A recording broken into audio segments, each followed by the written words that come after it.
All right, we get it. If I was Bill Gates, all I would do is buy things that people would love and then just set them on fire and then put them out with tinkle.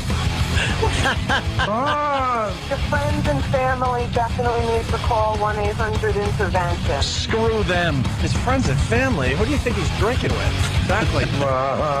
When using mace on one of the burglars, would you say that one of the burglars was more likely to not move their face away when the mace was shot at them? Some people are better at certain aspects of burglarizing than others. But enough of this palaver. Let's get the show on the road. Let's get the show on the road. And we're off. Good morning. Welcome to the Opie and Anthony Show. How are you? Great. How was your weekend? Another one of these Monday things, huh? Yeah. Weekend was good. Yeah. Yeah. Hung out. Didn't do much, though. Just hung around the house. Went to the range for a little bit. Blast off a few, like Sarah Palin there. I like, going to the range. Well, she's in town. You should look her up. I know. Maybe shoot a few rounds with Sarah Palin. How does she get to fire off guns in the city? What are you talking about? She's in Alaska. Right. She's a resident of Alaska. You can't just have guns in the city and start blasting them off. She's firing. What's that all about? She's firing someone else's guns. Oh, ooh. Well, let me go down to a range and try to blast off a few rounds. Bastards. Hello, Jimmy. Hey, guys. Last night was a very strange night of TV. Yeah. I was showing Anthony some of the strange highlights of what was going on. Oh, the stupid Emmy Awards? Well, we have to take a peek, I guess, just so we're informed for the radio show. But what a bore fest that was. Once again. How'd Ricky do? Ricky Gervais was hilarious. I don't know. Did he end up winning anything? He didn't win? Okay. We don't have to go down the list of winners, do we? That's like Who Gives a Crap radio. 30 Rock won. Here we go. 30 Rock won something. I'm going to guess Desperate Housewives won something. Some made-for-TV movie won for something. What? It was John Adams? Yeah, okay. Paul Giamatti won. And, and like Entourage people won. There you go. There's your Emmy wrap-up. We don't have to do that. I'll tell you this much, and we should get audio. The opening of the Emmys was horrendous. Horrendous. Yeah, I saw clips of it. I don't know what they were going for. I have no idea. They had 4 reality show hosts come out.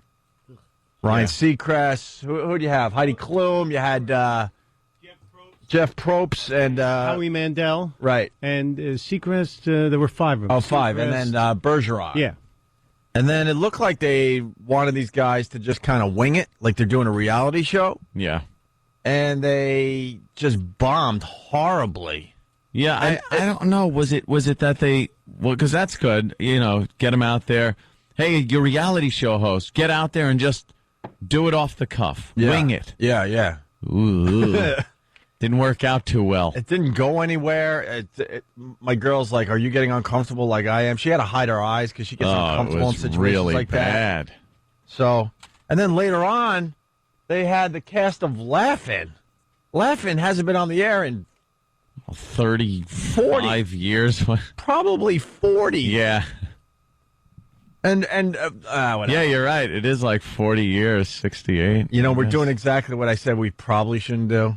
I go to Ed, we probably shouldn't do a Laugh-In break because most of the listeners will go, I'm out of here. I have no idea what that is. But this Laugh-In was a show, it was all about timing and one-liners, and you had to open up those doors and close them fast. And you had these old people trying to, do what they were doing in their youth. Yeah. Yeah, see, there'd be a big wall with, little door windows, but they were like doors. Mm-hmm. Little doors that they'd peek their heads out and go, hey, Joanne Worley, did you hear the one about, and then they tell a stupid joke and he'd shut his door and Joanne Worley would open it up and say something that was only funny when, like, Hanoi was being bombed. Yeah. It's just it was some of the worst crap. And they couldn't close the doors anymore. No, because they're all old and they can't even, how does this work? Right. Biggest surprise is Alan Seuss is still alive. Who was Alan Seuss? Oh, obviously God. one of the guys from Laughing, but Alan Seuss was just about he was like fit in the same category as Charles Nelson Riley and what's his name from Hollywood Squares, He always had a scarf the on. center square. Paul Lynde. He was like a poor man's Paul Lynde. yeah. A wannabe Paul Lynde. Paul Lynde, maybe without the amyl nitrate poppers. Maybe. But he, Alan Seuss was that. And he used to do weird things with his eyes and I don't remember him. looked like a kid toucher. I barely remember Laughing. I remember crawling around on the floor as my parents were watching it, I do believe, right? Yeah, I used to have to, peek out of my bedroom and watch it because it was a little too risque. Yeah. And I wasn't allowed to watch it, so I would peek out, me and my brother, and if my father caught us, he'd come in with the strap. Give us a little beating for just wanting to watch a TV show. Thanks. You get a beating for just trying to be a kid. Yeah, I just, Very curious about everything in life, and you get beat down for it. Yeah, it's, relatively, it's still early, considering it's not like the show was on at 11 o'clock at night or anything. And, maybe we want to take a little peek and see what was going on. And if we were caught, we were beaten with a leather strap. Yeah. It's wonderful, isn't it? Ow! And you shouldn't watch that show. I never understood that because I shared a room with my brothers, too. And nighttime was where you're like, when I grow up, I'm going to be an astronaut. What are you going to be? Well, I think I'm going to be a Major League Baseball player. And it's your time to kind of communicate with each other. Communicate, dream a little. Yeah. And, Knock it off. Yeah, Pops would be at the door yelling and screaming, go to sleep in there. Shut up. This is our time. We're curious about everything around us, and we're dreaming here, Pops. I hear you get to sleep. You're right. Come in with the strap, and then you're just scared of the strap, so you don't go to sleep anyway, and you're all tired for school. Yeah, but why did you really need a good night's sleep at 12? Yeah. So you could be that much better at kickball. Like, did it really matter if we got our sleep at 12 years old? Oh. They probably just wanted to fool around, so they were just waiting for us to, crash. There was some kind of wacky schedule we had, too. Like I had to go to sleep at, I think, 7:30, but my brother could stay up till 9 because he was a little older. Yeah. What the hell's that crap? Yeah.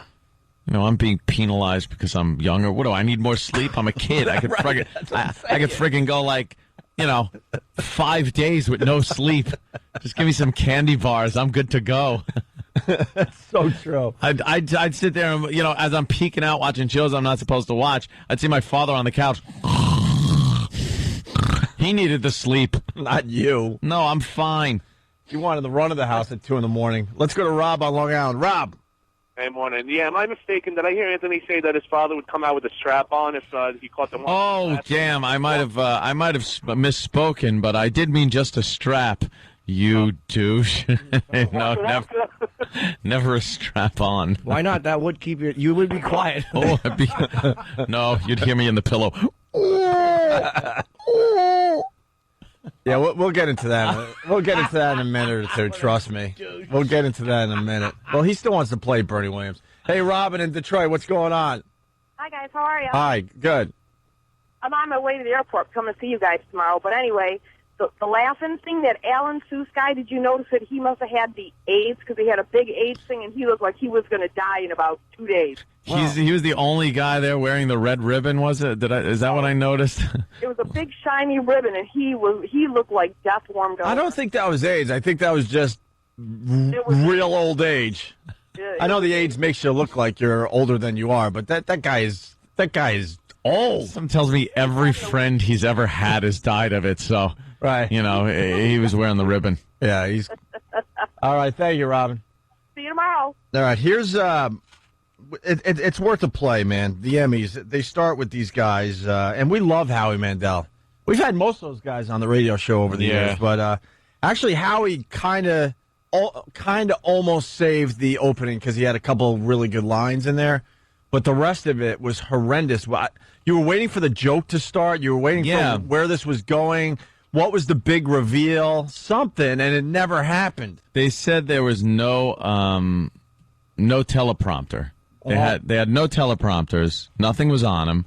It seems like they just went out to wing it. Right. And it was horrible. And I don't know if it was that. I don't know if it was the fact that reality programming was still on during the writer's strike. And it was kind of a joke like, hey, the writers didn't give us anything. But they never really addressed that. Were you supposed to just come to that conclusion because the teleprompters were empty? It made no sense. There was no setup to it. It was just them on stage bombing. Just bombing. This is a big night for television. Obviously, some of the biggest stars in the world. For us, this is an honor. We feel like the stepchild of television, and for you to accept us and reality host and reality television as part of this, this is important. It's exciting. I'm really being serious. Thank you for letting us into the club. I wanted this to be special. I want this to be, this is my moment. Well, our moment. Thanks, Howie. Yes, I'm sorry. You're supposed to be uncomfortable out there in Radioland, by the way. Yeah. Be uncomfortable like we are. Seriously, we wanted to bring something to the party. We wanted to make this night special. We have met. Wanted to many do times. Something special for this night. When do you get a chance like this? We've gone to Ryan's house many times, which I must say, television has been very good to Seacrest. He has a nice place. Radio, actually. Yeah. We have met at Jerry's Deli's in Sherman Oaks. Yes, we did. A couple of times. We tried. We did. And we wanted to come up with something special. And as of this moment, right now, no lie, at 2 minutes into the show on Emmy night, we have absolutely nothing for you. And it's not a joke. This is not a bit. This is reality, and who best to offer that to you? As a matter of nothing. There's 1 billion people listening and watching. This is like the opening to the show, and there's like 1 billion people worldwide. And they apparently thought it was this radio show. Hey, when we eat it, at least we're trying to do something. They're eating it in front of 1 billion people worldwide. Yeah. Doing nothing. Hopefully less. Because of the Yankees and the Cowboy games, I'm hoping that the Emmys probably took a nice hit. It had to. Yeah, I bet they did. They had to. And then it continues. We're almost done here. We don't have an opening. We have nothing. We are like on Sarah Palin's bridge to nowhere. Yeah. That's where we are right now. That's where we are. I'm serious. This is not a joke. I'm serious. The government can't even bail us out of this. This is like 5 reality hosts. We don't even have a contestant. We have nothing. And is that all you got? Because that's about as good as it's going to get. I told you I have nothing. This is serious. It's not a bit. See how we had 2 great lines there. If it wasn't for that. And by the way, this is just the highlights of the Open. Oh, it went on and on. And then finally they awkwardly left. We do take this seriously. We should host the show. We should welcome people to the show, but Oprah already did that. She did it. Done. So we thought we'd come out and tell you about the 60th anniversary of the Emmys, but Done. she did that. She did that. Oprah did that. So setting the tone? It's been done. Well, what's left for us to do, Howard? You tell me. What should we do? What is there for us to do? Nothing? Nothing. And what have we prepared? Absolutely nothing. Holy mackerel. I think. So, to be clear, by doing nothing, we have fulfilled our obligation. So we're good? We're good. Oh, all right. Great. This is your network. You deal with it. Do you think they walked off and went, nah, that went good, man? I think they couldn't have. No. For reality hosts, I think they're out of touch with reality, so they probably thought, yeah, that went well. I'm mad. Really well. I'm mad, just like I was last night when I saw that. Oof. I'm just mad. That's horrific. Howie probably pushed for nothing. He's like, yeah, whatever, because he's a comic, so he's like, yeah, whatever, let's just wing it. Yeah. He knew he'd come off looking okay. Yeah. The dummies are like, so will we. Yeah. Well, then Heidi Klum was there. Her whole job was just to kind of like be annoyed and just, stand there. She said nothing. She said nothing, and Bergeron said nothing. Seacrest really said nothing. It was bizarre, man. Absolutely bizarre. All right, we're just getting warmed up. We're doing something a little different today. I don't really. What are we doing, Stunt Brain? I got to read this. Oh, this is very exciting, Opie. Today's show brought to you with limited commercials, thanks to NBC and NBC Premiere Week. That's correct. Yes. And then what do we do? And now what? Well, Sam went out there and interviewed a bunch of stars for the big premiere week this week, and he's got one little special for you every hour. Are we playing that right now? No. Now you have to play the NBC promo stuff. That's the limited commercial interruption stuff. So we just keep talking? No, you go to commercials. But it says limited commercials. There are not as many as there used to be. So, but now we are having commercials. But it's limited but because they're limited. See, this is because they come on. What? Who? The NBC thing. Yeah. See, what we're doing is what they did last night. See, we're just winging. Oh, wing it. Well, we don't get to rip Heidi Klum's tux off. So I wasn't supposed to read this right now? Absolutely you are. So today's show brought to you with limited commercials thanks to NBC and NBC Premiere Week, but now we're going to play commercials. Yeah, but they're limited. How many minutes? Instead of 8, there's going to be 6. Oh, wow, that's really limited. 25% Hey, that Wow. is 25% less. Wow, look what you guys get today. Woohoo! Limited commercials. 877-212-ONA. It's the Opie and Anthony Show. Stay there. You're checking out the Opie and Anthony Show. 877-212-ONA. Let's say hi to Jamie in West Palm Beach, Florida. Jamie, how are you? Hey, boys, what's up? What's I up? just wanted to do a laugh in the Patriots fans' face because you got beat by a 1-15 team last year. So, ha, ha, ha, ha, ha, ha, ha.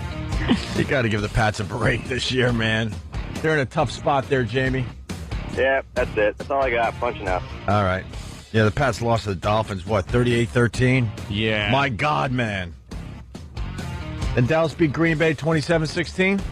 America's team, Jimmy. I saw part of the game. It was very enjoyable. Yeah. Yes. Why only part of the game? You're a big Cowboys fan. I'm also a big fan of getting stretch therapy, which was very good.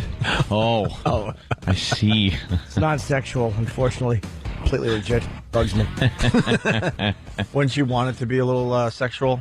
A little stretching, a little sexual? Wonderful. It would be a perfect combination, I know right? there's some areas that just begging to be stretched, yet they weren't.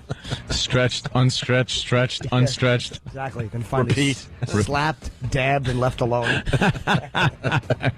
The door's over there. It helps, though. Yeah. Yeah, it really helps. I got a massage over the weekend, and the woman told me, she's like, you have no tension whatsoever anywhere. Wow. None. Well, probably one place, but No, I really don't. That wasn't true. That was a nice way of saying you have no muscle tone whatsoever. You know that, right? Oh, You know that, right? Her thumbs were pressing through and actually touching the sheet below my chest.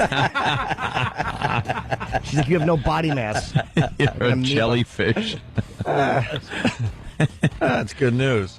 Oh, the stupid Mets. Wow, they are just blowing it. I went to a wedding in Scranton, Pennsylvania. My God. Say it ain't so, you did? I was in Scranton, Pennsylvania for Scranton? For 2 effing days. And wow, we have some fans up there. Dumb Fareed and that Citadel. We were on a station up there, and it was doing very well because a lot of people recognizing, myself while I was up there and saying, what happened? And I'm like, well, why don't you call Fareed? Because he seems to know what he's doing in the radio world. But besides that, had to hang out with a lot of Philly people, and, man, they were just killing me. Yeah. Killing me. Mets lost. Now they're a game and a half behind the Phillies. Game and a half back. Didn't we have like a 3-game lead a week ago? They just week and a can't half hold ago? on to it. They'll slide all the way down, miss the wild card spot, and that'll be that. Unbelievable. And really fast, gotta say hi to Big Ray, recuperating. One of the Philly crew is recuperating from a little tumor surgery. Wow. In his noggin. Ow. But doing very well, and he's using this show and Ron and Fez's show to recoup. Well, don't use this show. No, it's the last thing you need is this nonsense. We're not very sympathetic. Nah, he's doing all right, though. And then the Yankees played their last game at Yankee Stadium. Anyone see that last night? No. Some of the festivities. It was puke-inducing. It was disgusting. You know what I liked, though? I was really surprised, actually, at how humble Reggie Jackson was. Yeah. Because I heard him interviewed on, ESPN radio. Yeah. When I was going downtown, and I saw him talking when I came back up on another show, and he was great. But I watched a little bit of it. Oh, I was waiting for you to go real humble and then say something he said that was not humble at all. No, he was, though. He was? Usually, Okay. I know. I usually would have used a little misdirection there, but I Yes. actually was just telling the truth, which is always fun to do on a comedy show. Well, he's bore everyone with.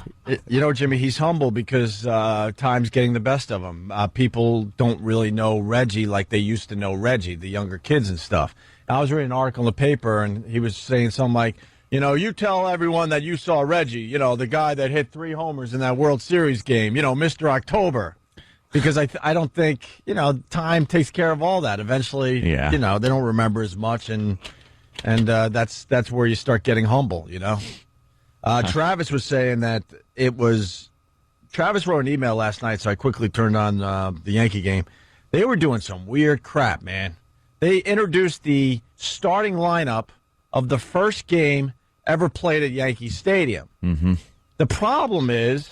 Yeah, there's a big problem. They're all dead. They're all long dead. Not only are they dead, their kids are dead. Their kids are dead. Their great-great-great-grandchildren are dead. Were they dead, zombies? Dead. Did zombies walk out on the field and start biting into the necks of the fans? Dude, they didn't even acknowledge... Great with Oh, God, Jimmy. How great would it be if the Yankees just went for broke and they announced the first one, like Bob Dickey or whoever it was, and the Yankees just wheeled out a coffin into the middle of the infield and just dump it over so the skeleton just falls out with the jaws all like askew with a dusty Yankee hat on, Yankee logo on the top of the coffin. They just throw the ancient corpses of them all out on the field. You bring the coffins out with ads on the side like Modell's ads. What? I thought the people would like it. Yeah, imagine they don't tell anyone in attendance that they've decided to turn the old Yankee Stadium into like a graveyard. Yeah, we're just going to rebury all the Yankee greats here tonight in front of your horrified faces. But they go, they announced like the starting lineup of the first game in Yankee Stadium, and it's like Lou Gehrig, right? And then Lou Gehrig ran out onto the field. It was a Field of Dreams dumb thing. But how did Lou Gehrig run out? He was just some dude in his 30s that got to play the part of Lou Gehrig last night. Was he wearing the oldie uniform? Yes. Yeah, they had, like, the early players had the early Yankee uniform, and then when, like, quote-unquote Joe DiMaggio came out, he had his Joe DiMaggio uniform on, and they had bats. They were bringing bats out onto the field. They're ready to play. Oh, yeah. And they announced the starting lineup of the first game ever, and they made them stand way the F in center field. Yeah. Way the F out there. And then they announced, like, you know, the great players of every position. That it took an hour. I'm sitting there watching this thing. It took an hour. Circumstance. Yeah. And, of course, Mickey Mantle's dead, so they're announcing, you know, Mickey Mantle and all his accomplishments. And all the great things he did in baseball and as a Yankee. And then, you know, representing Mickey Mantle, his son, Dave Mantle, who looks a lot like Mickey Mantle. Looks like he has a drinking problem like his dad did, but doesn't have the accomplishments his father had. Did he throw out his liver? That would have been good if he just takes the mixed liver from the pitcher's mound and throws it to the catcher. It was kind of weird, to say the least. They're making such a big to-do over this. Well, it's finally over. The only good thing was they obviously made it so that Bernie Williams would be the last person introduced. Mm-hmm. And even though I hate the Yankees, that's kind of cool because he hasn't gone back to the stadium since they refused to re-sign him. Right. So just the fact that, you know, he was cool enough to actually go on the last day. Well, how did like Joe Torre not get the invite? I know, you know, he's there with the Dodgers and everything. I'm sure he was invited. Wouldn't that be Mattingly wasn't there? Even though it's like his first season with the Dodgers. They should have brought him back. He was such an important part of the Yankees for so many years and so many of those championships. You'd think he would have been there just as not as a, hey, you know, I don't like being with the Dodgers, but just kind of a, you know, he's part of a big part of what the Yankees were. He's probably working. He probably couldn't. Him Mattingly. What? Mm-hmm. I think in the end, you know, the Yankee thing wasn't a big deal to him. Maybe that's it. That's what I got to think. They should at least send his prostate. His brother Frank, we had to hear about for 10 years. All right. Enough about Frank. Wave it, everyone. We get it. It was, I don't know. It seemed like the fans were really enjoying it. There was a lot of tears in the stands and a lot of picture taking, and it was, I guess it was interesting to watch for the... It was a giant waste of time. You really thought so? Yeah, I watched every minute of it, and I didn't go to sleep till midnight. And I could have gone to bed at 11 if they didn't have that. Why would you watch the actual? Why would you watch the actual game? Just because it's the last game at Yankee Stadium? And I was hoping that they beat them. Did I miss the Thurman Munson Corey Lytle commemorative midair crash? That would have been good over the stadium. Well, Travis Barker took care of that over the weekend. Oof. What's up with these private jets going down, man? The thing blew a tire on the runway. But that's the crashes that are happening in America. It's the private jets going down, not commercial airlines. Well, knock wood there. Of course, knock wood. You had a stat a couple weeks ago saying, what, we went a year without any major problems or something like that? Yeah, it was a year without a major airline crash. But these private jets, they go down all the effing time. I think a lot of people are using them a lot more these days for travel instead of commercial. And I don't know. Hey, I'm all for equal opportunity for people. I'll tell you that. Oh, boy. Let me just tell you. That means you don't like some broad out I'm there. all for equal opportunity What broad for everybody. don't you like? But I know when I'm sitting in my aircraft waiting to go somewhere, Yep. and the pilot steps on and does not have a penis, I feel a little... I don't feel as good about it. I know a lot of the pilots... especially some of the older codgers, they've been in combat. They've been, they're all fighter pilots. Well, they've been, in one of the Gulf Wars, something like that. Well, yeah, and that's what they do when they get out. They go into the commercial industry. A lot of Vietnam vets. Yeah, right? they're getting a little old, but the Gulf guys. All right, you know the Gulf guys. The Gulf guys.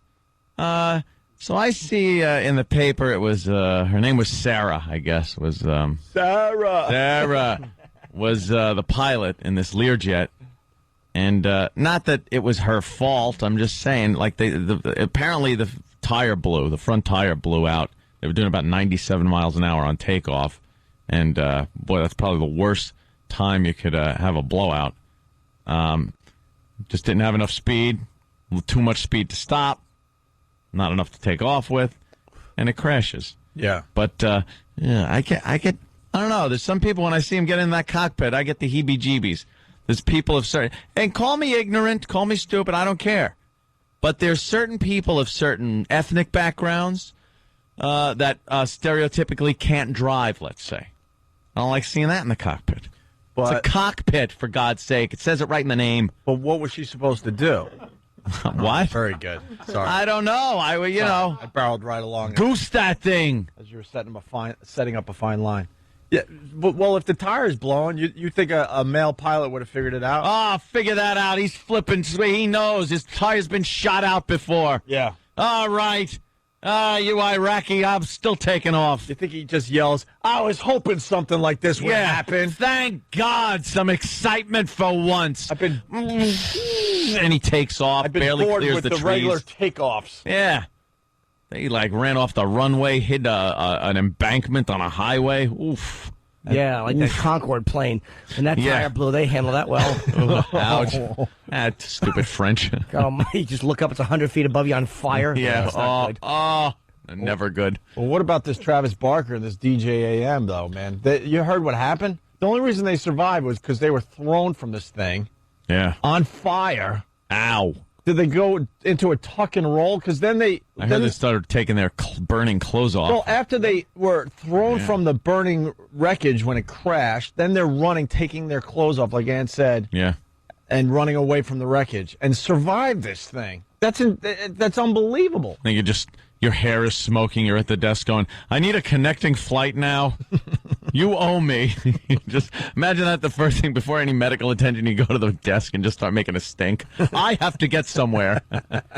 The one guy got burned. The DJ got burned on the scalp and somewhere else, and then Barker got burned on the chest, the torso, and lower part of his bottom. Just amazing stuff. So, hey, we got to bring Sam in here. We're doing something special today. Hey. What are we doing, Sam? I still don't understand this. Well, I was at the NBC premiere party on Thursday. Oh, how was that? It was great. Yeah? Yeah, they set up for all the different radio stations. There was a big picture of Steve Dahl, and then Steve Dahl was there. And then a big picture of the Junkies, and then the Junkies were there. And then there was a big picture of Opie and Anthony, and I was there. Yeah, of course. Yeah. We couldn't be bothered with that. Well, it was a fun time. I mean, you should have come. NBC knows how to treat people, you know what I'm saying? You mean the hosts of the radio shows were all there except for us? Right. Adam Carolla was inside doing his show, all the CBS people. Anyone surprised we're the only ones that didn't show up? Because we hate being with other radio shows, except for Ron and Fez, obviously. It's not very much fun. We've done quite a few of those little things. Yeah, so we sent Sam out there, who's more than capable of doing the heavy lifting as far as this goes. Yeah. And I got to talk to some of the stars of NBC's hit shows that are going to be premiering this week. Which was exciting. Yeah. And basically, it's not that we're obligated to, it's that I think we should cover maybe like one show per hour or something like that. All right. Well, you got a couple clips, some quick clips of some of the people you were interviewing from the NBC premiere party. Who do you want to do this hour? Well, The Office is a big show. Let's talk about The Office. Well, that's true. Big show. Yeah. Love The Office. Me too. I'm just waiting for season 3, man. Ricky Gervais. No. What? No, The Office. It's season 5. Season 5? Starts this week on NBC. Oh, Steve Carell? Steve Carell. Oh, the American one. See, we're fans of the American other one. Yeah, me too. No, American one. I like that Ricky Gervais. No, that's He good makes you too. very uncomfortable. He's a very uncomfortable man. Yeah, and the NBC one's also great, which premieres this week. Season 5. That's right great. after My Name is Earl. All right. Another good show. Oh, yes. Sure. And who did you talk to? Well, I first got to talk to Stanley and Phyllis from The Office, and I... Stanley's like the bald-headed dude, right? Yeah, he's the... See, I know a little bit. And Phyllis is the ugly broad with the glasses. Okay. Right? She's a nice woman. She's ugly, though, right? She's not like, a model, but she's a bit, I guess, larger than other actresses. Would you call them the stars of the show? Yeah, Stanley and Phyllis. Wow, they really... I was thinking maybe Steve Carell. Look, we start low and then we go high, right? Who's the other guy? Rainn Wilson? Or whatever his name Yeah. is? See, I know a little bit about The Office. Did you get to talk to Rainn Wilson? Rainn Wilson, no. Dwight, he's my favorite Yeah, favorite Dwight's character. a great character. He's hilarious. He's one of those elements that makes the show special. So they pulled out all the stops. All right, so what track is the Rainn Wilson interview? No, not Rainn Wilson. I said Stanley and Phyllis. All right, how about... Was it a choice between them and one of the unnamed warehouse black guys? No. Stanley and Phyllis are big stars. They've been on every episode, 5 seasons. You know what? Big laughs. Patrice was on The Office. You could have went to Jersey City and you didn't have to go to L.A. Yeah. No. He would have gave me an exclusive interview about The Office. He's been on The Office. All right, why don't we go right to the meat and potatoes? Let's do the Steve Carell track. Which one No, is that? there's no Steve Carell track. What? No, Steve Carell wasn't there. Jenna Fisher was there. She's a big star. She was in Walk Hard. It's a big movie. That was terrific. Yeah, it was good. She's going to be on season 5 of The Office. So we got Stanley and Phyllis. Yeah. How They're many, very funny people. how many scenes do they have in season 5? Like 3? per episode at least? Per episode. Here's Sam talking to Stanley and Phyllis from The Office. I'm here with Phyllis and Leslie from The Office. Howdy. At the NBC premiere party. What's the haps? Well, what's happening? We're going into season 5. We've got 8 Emmy nominations. We premiere next Thursday. What else is going on with us, Phyllis? We're just having a grand Good time, of course. Oh, good time. God. Can I tell you, you might be the 2 funniest characters on the show. Might be. Liar! No, I What like is wrong with you? Stanley and Phyllis. I was trying to do some hardball interviews out there in L.A. But they're the 2 of the funniest characters? They're very funny. That They're show very... is stacked with funny people. That's what I'm saying. So many funny people. A 5th season premiering this Thursday. Why would you say they're the funniest characters, though, there? Because, I mean, Stanley's expressions, plus since he's the representative black guy on the show, there's all the racism angles going on with him and Michael.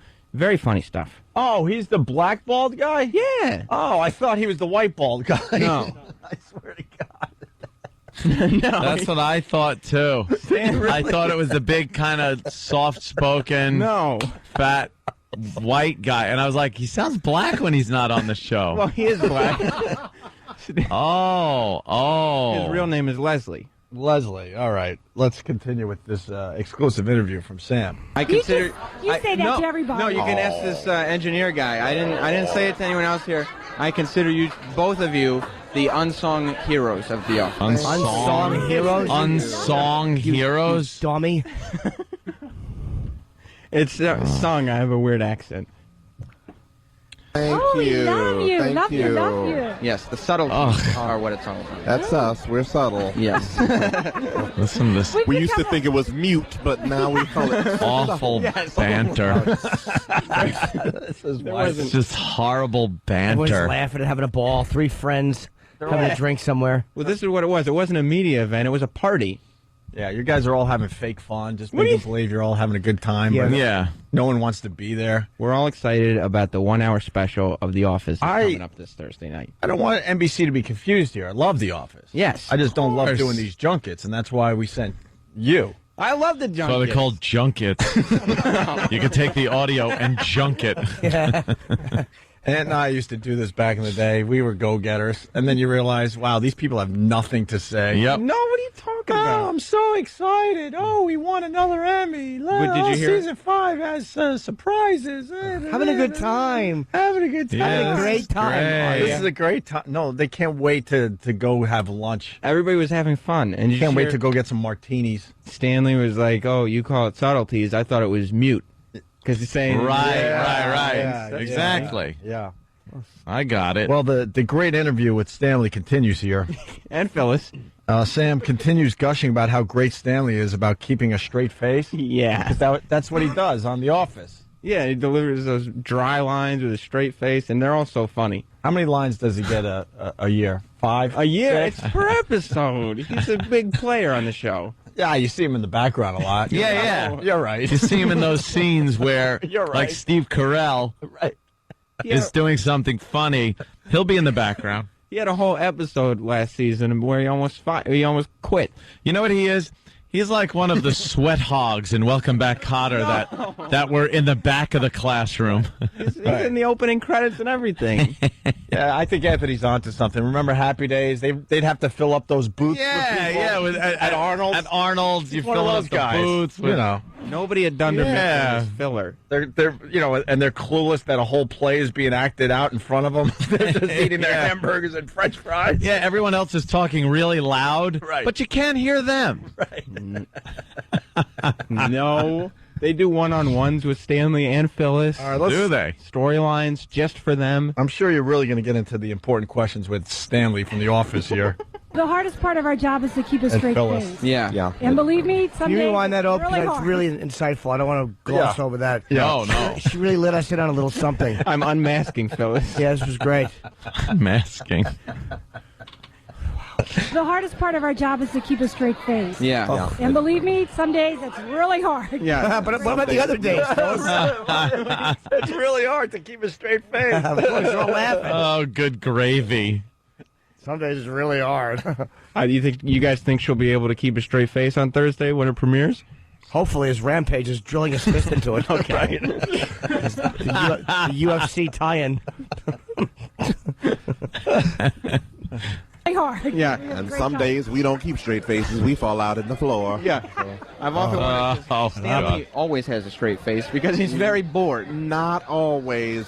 Usually, when you see the edited version, Stanley has a straight face, but most of the time, Stanley is Come grinning on. and laughing, and I have to turn my personality off. I do wonder how you can Like pull you did that for off. this interview? Straight face. How could you not keep a straight face? Yeah. Unless it's, what's not a straight face?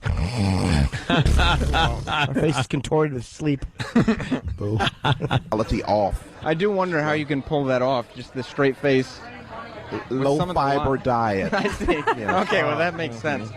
What? No, it doesn't. 8 actors. How does that make sense, Sam? Well, he said, you said, I always wonder how you keep a straight face. And he said, low fiber diet. And you went, oh, that makes sense. Well, how did it make sense, Sam? Comment? Well, I didn't necessarily think it all the way through. I thought we were just kind of going back and forth with some jokes. So that was like a sympathy comment for a really bad, unfunny line. No, it was like, yeah, I get it. Are you trying to tell us that you were starstruck because you were looking at Stanley from The Office? Stanley? How many? Do you guys have pictures with Stanley? And Phyllis? No, I do. I have a picture with Steve Carell, to be honest with you. Well, not all of us have that. And, I'll wait and until with it's Ricky on. Gervais, so, I'll wait till it's on TV. Yeah. Get near my TV and have someone take a picture of me and the TV. Yeah. Well, he's on it a lot. He's one of the big stars of The Office. You can do it on Thursday. Yeah. I bet not. Lucky us, we have this instead of commercials today. Less commercials so we can do this. So Yeah. that's good news. I don't want it to be confused out there, though. We love The Office on NBC. Oh, yeah. The NBC fall lineup is huge this year. It's I bet that network, #1. We love Easy. We love Easy. Sam's What's the Haps? Yeah. But this is a recipe for disaster. That's right. This should be What's the Saps, and it's every guest. No. Hey, Sam talks to Jenna Fisher and Angela Kinsey. Those are both big from The stars Office, from who The interviews Office. themselves. Then Sam forgets his question and awkwardly doesn't want to eat a snack. So Jenna Fisher is the broad behind the reception desk. She plays Pam. Pam. And who's Angela Kinsey? She again? plays Angela. Is she the blonde? Yes. Oh, she's another nobody. No, she's not a nobody. She had the whole thing with Dwight. She's involved in a love triangle now. She was seeing Dwight for a while, right? Yeah. I remember that. Then she proposed to the other guy, but then at the end of the season, she was making out with Dwight, so we got a cliffhanger involving Angela. Yeah. I can't wait to find out what's happening with her on Thursday. She's pretty ugly in person, too. No, she's not. So the junkets are basically all the people that, like, Leno won't take or Letterman. Exactly. Craig Ferguson. So they got to get them pressed somehow. So the radio scum, they throw the ones that they can't get on a quote-unquote legitimate show. And I've done a bunch of these, man. Oh, boy. A bunch of morning zoos just lined up. And you hear, hey, you know who's going to be there? And then they give you a couple of big celebrity names, and then when you get there, they're not there. No. They're never there. Christian Slater was. Wow. Oh, Yeah, well, I like him, but he's got a new series that he's promoting, and I guess it's very important to him, so that's why he was there. Right. Somebody in an established show, like, let's say, Steve Carell. Well, they were filming the next day, so I'm sure probably Rain and Steve either had some kind of late night scenes or very early scenes. That they Or couldn't- just scenes. Yeah. Well, no, Unlike the people you spoke with, who can sleep in the next day, I guess. Right. yeah, No. 3 p.m. call times. Yeah, as you're talking to Stanley and Phyllis, the rest of the cast of The Office is actually filming an episode. Right. And then they just added these losers in the background. No, because I did see Stanley and Phyllis on the Emmy red carpet last night, so they were there. And they, they don't just invite anybody to the Emmys. All right, well, here's the last clip, thank God. What? As Sam talks to the lower rung characters of The Office. Jenna Fisher. Well, she's a biggie, sure. I feel the best when I can make Steve break, and it's Yeah. only happened twice in our whole time shooting, and it happened last year, and I'm still a high. How much of a bore is she? She's not a bore. Wow. Carell breaks every time he's on TV. He's cracking up and laughing and losing it. You know, you asked them how they keep a straight face. Did they ask you how you keep opened eyes during their conversation? Jenna Fisher was wonderful to talk to. Yeah? Yes. Who is she? She plays Pam she's on The Pam. Office, and she was in Walk Hard. You never seen The Office, the English version? She plays Pam, Yeah. who is the love interest Of Jim. Of Jim. of Jim. Yeah. Oh, so All right. was she there with Jim? Jim wasn't there. Oh, Jim wasn't there. No. Yeah. But Pam was. Yeah, that would have Pam- been a nice dynamic. Stanley and Phyllis were there. Well, we heard wait. that. Pam is probably the 5th most popular character on The Office. No. Phyllis is 8 or 9. Stanley's maybe 7. I had Stanley and Phyllis at 1 and 2, as you heard in the last interview. Yeah. I'm shooting, and it happened last year, and I'm still a high from it. That's also, what moment was that? It was the moment when Jim and I are kissing, Yeah. and he's making like porno music sounds. Yeah. And I turned and I looked at him, and he just started cracking up because he said the look on my face honestly looked like I wanted to stab him in the face. That's awesome. It's So not that was kind of awesome. Oh, look, more tasty morsels. Enjoy yourselves. We're just here to hang out. I had a question in my head, but your snacking threw me off. I'm sorry. But it's not your fault. It's you know my what? fault. We'll get it in post. Yeah, exactly. Do We're you just... want a snack? Do you No. want one of these morsels? No, I'm fine. Are you I sure? got my water. All How right. are they? Really good. What were they Really eating besides tasty. minutes of my life doing this? It looks too complicated. Dude, you just got to put the Just whole pop thing it in your mouth. That's what she That's said. Oh, my That's what she said. Snap! Oh, Danny. Oh, damn! Just a few bonbons, and the girls get kind of randy. They say that on The Office a lot. That's what Yeah, she of said. course. Yeah. Yeah, that's like a kind of a running gag. Right. And we'll see if it continues Thursday night with the 1-hour season premiere. Oh, wow, Thursday night, 1-hour season premiere of The Office. Yeah. Where you can see all the people that Sam talked to at some point. All the people that Sam didn't interview. Yeah. And all the ones, Stanley, Phyllis, Pam, and Angela, I'm sure will all right, you know what? Know what your job is? What? The hour premiere of The Office. I want to know exactly how much camera time Stanley and Phyllis will be getting. All right. Okay. All right. I'm sure it'll be plentiful. I want to watch it just to see these two flops not have a good line. Nothing. They'll give a look into the camera for like a split second. Right. You could go home.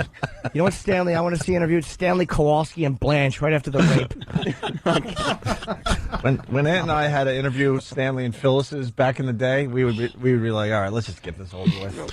We interviewed the two mommies or the two moms or whatever they were. From a show that no one remembers. No one remembers. About. But I do believe they were the Reynolds Wrap girls, right? Yeah. They were the same women that do the Reynolds Wrap commercials. Yeah.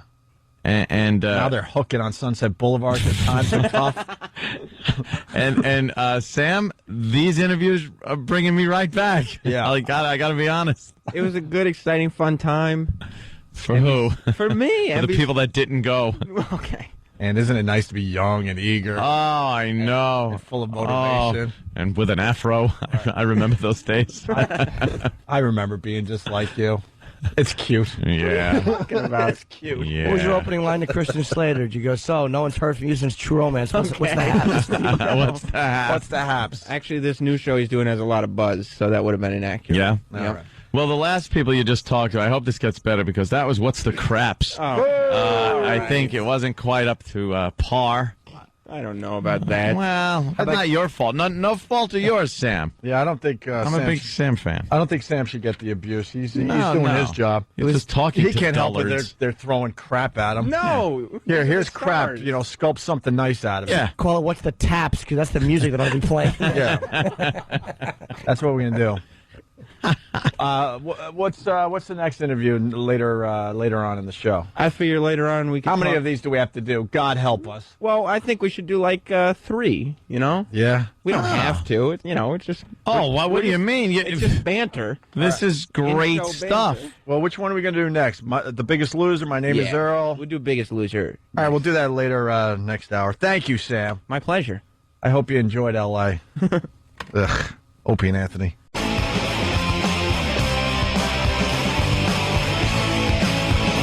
Hey, good morning to everybody. I say let him think he sucks. What happened? I say let him think he sucks. Yeah. Well, Sam's interview. The lines are coming in. They're hilarious. Oh, really? Scott from Hop Hog has a great line. Where's that instant feedback? Can you give that to me real fast there, Stump Brain? I was going to save it, but Scott from Hop Hog writes, is this Sam's new bit? What's the point? That's a good one. What's the point? I actually can't wait to do another segment with Sam today. That's all I want to do today is go over I know. his awful interviews. Awful? How about His interviewing style is good. The problem Certainly is is. he had to interview zeros. Where's the leads? Right. You gotta call it.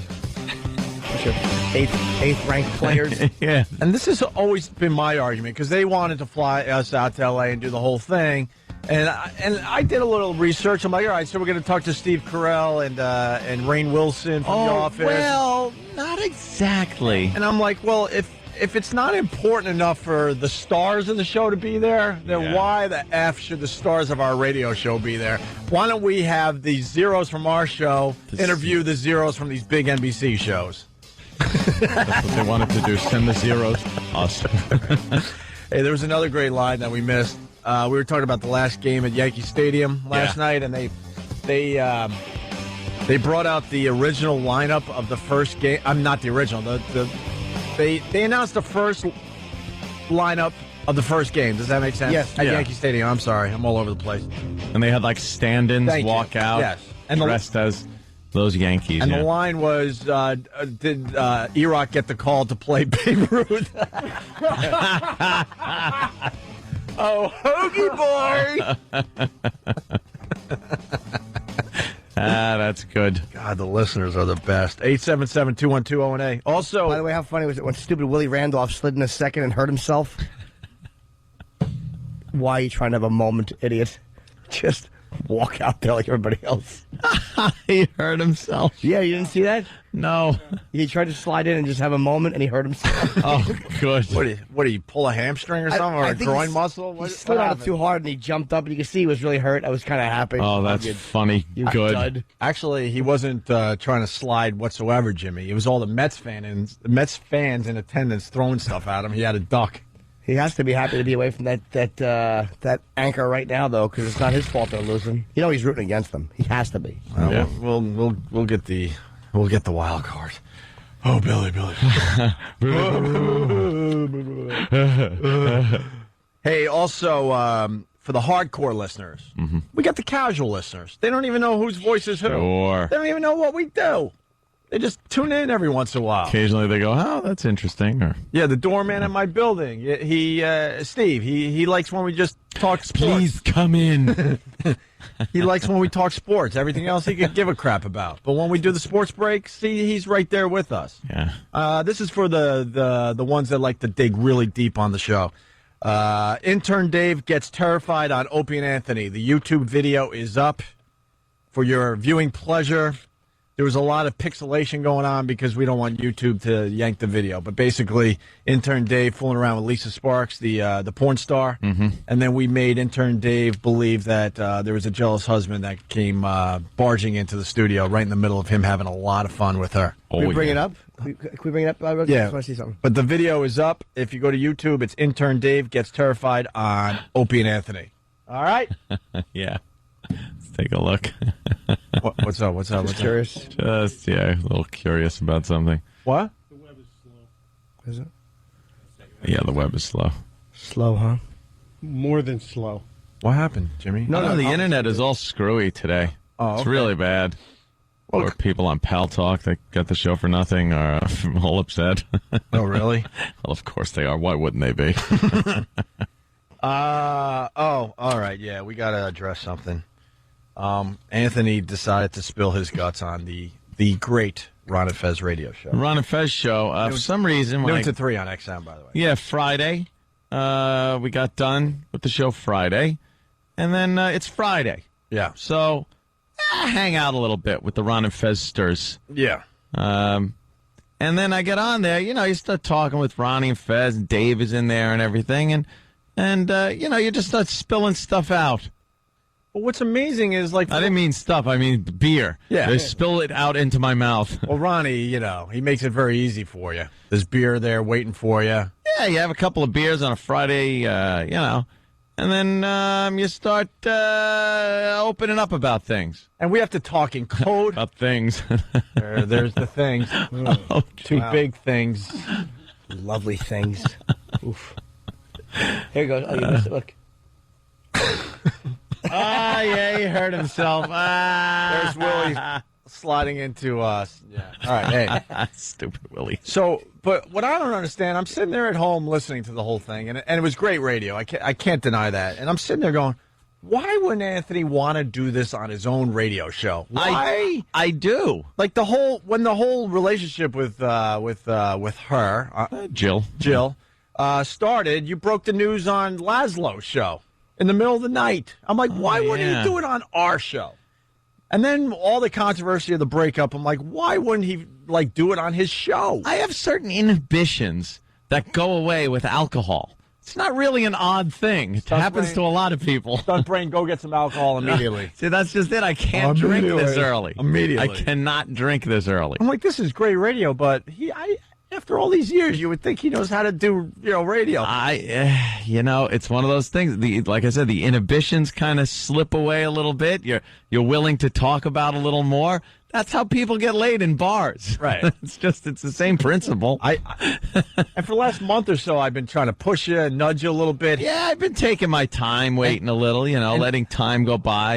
And hinting that you have a great story to tell. Yeah. And you would give me these looks like, no, I'm not ready. I'm like, all right. And then I have to hear it on Ron and Fez. And I'm texting Anthony. I'm like, do you understand the TSL we'd get for this? I'm giving him all the inside radio terminology. And I know. Bring in the beer, E-Rock. Yes, bring in the beer. No. There you go. Look at that. I would never drink Look that. at that. Sure you would. I could not drink that. First of all, Remember that sponsor? They're like... remember that sponsor? They're like wee wee. Huh? It's not very cold. Yeah. I'm drinking warm beer. No. First of all, I'm not drinking beer at this hour. I have a meeting with our agent later. Oh. When you said meeting, me and Jimmy went, finally. Oh, thank God he finally decided. I'll take you. I'll take you. We'll leave the show right now. Just give the word. That is cold. Ooh, I bet that would taste good. No, I'm not drinking beer on a Monday at friggin' funny? 7 in the morning. Anyone else hear that Anthony's just fighting with himself? No, I'm not going to drink the beer. I felt the aluminum bottle. Nice. The Bud Light aluminum bottle, and it's icy cold. This would taste really good. Yeah. At, noonish. Bill from Waterford, he says it. He goes, Opie, I honestly think Anthony never likes to open up to you. Mm-hmm. How about this? You could open up to me, and you just be here. Yeah, open up to Jimmy then. That has no bearing on it. Open up to Mike. It's the beer. It really is. Then you have a couple of beers, and you kind of open up a little bit. But I can't at this hour. It's crazy. Yeah. There's no way. I haven't had a beer this early since I woke up or didn't go to sleep from the night before and was still partying from like a Friday to a Saturday. There you go. I haven't done that in a long time. Well, I brought some... When is Tina Fey going to tell us where the goddamn scar came from? She refuses. I know, but you're too big a star now. It's got to come out. The scar from a car accident. What? Shut up. Nah. You had me. It's from something very horrific. Something happened, because that's like a razor. And by the way, the other thing, I'm glad you mentioned that, because I was watching the Emmys and I saw Tina Fey, and that's all I was thinking, swear to God. Yeah. So with you saying that. Where's that come from? What happened? And then Christina Applegate. Oh, boy, yeah. She's on stage, and no one wants to acknowledge that she has no boobs. But she had to. But there was something going on under the dress. Yeah, obviously. And they just made believe that nothing happened to her a month ago. Mm-hmm. What? Mm-hmm. Oh, the Foundry. Oh, there. Steve! Again with the Opie and Anthony, you can't... The Opie and Anthony in the script type, it's scribble at the top.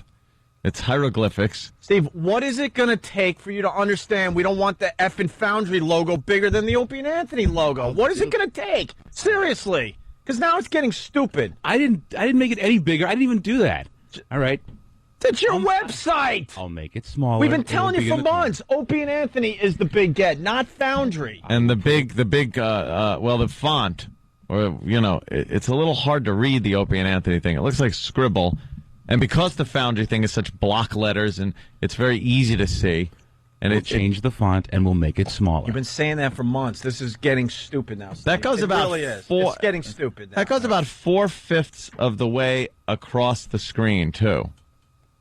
Maybe even more. The font, and I'll make it It is a smaller. fair question, though. Like, why is it like that? We can't say either one on this side. I understand. So what is the purpose of it, honestly? I mean... It's at this point, it doesn't make that much of a difference to put either one of them up there because... No, it makes a lot of difference. It's the Opie and Anthony show. No, I understand that. Not the but the intro website we can't mention show. And that's what it looks like. Oh, it's right. Stupid. I will make them... It's all about labeling and marketing, and this is just dumb.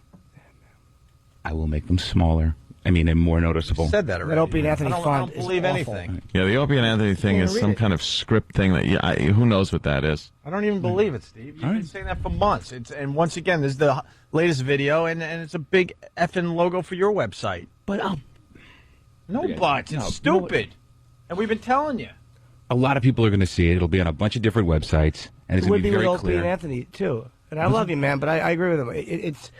That would be the same if it just said Opie and Anthony at the bottom. It would be in the same amount of websites. All right. Why wouldn't it be on the same amount of websites? I'm not sure. Why wouldn't it be on the same amount of websites? Well, that one specifically, just because of content, I can't put it on some, but... What, the Opie and Anthony name? No. It's nothing to do with- Like some other websites, if I put it up there, they'll cube out any kind of markings that are on it. So... What I'm saying is, if that's you just said that's going to end up on a bunch of websites. So I'm saying... If Opie and Anthony were just at the bottom really clearly, what websites would it be on now that it wouldn't be on then? Oh, I should. Yeah, some. Which ones? Which websites wouldn't have it if it was just Opie and Anthony? There's a few. I don't want to... I want to know. We should know that. They haven't been good to us. If we can't put Opie and Anthony in big letters, then they haven't been good to us. What if the Opie and Anthony's bigger? This video? No. Just change it. I'll change we it. got a I'll radio change show. it. All right. Just change it, like we've been saying for months. I'll change it. I don't want that on any of our videos. Fine. I don't want it on our videos. I just don't.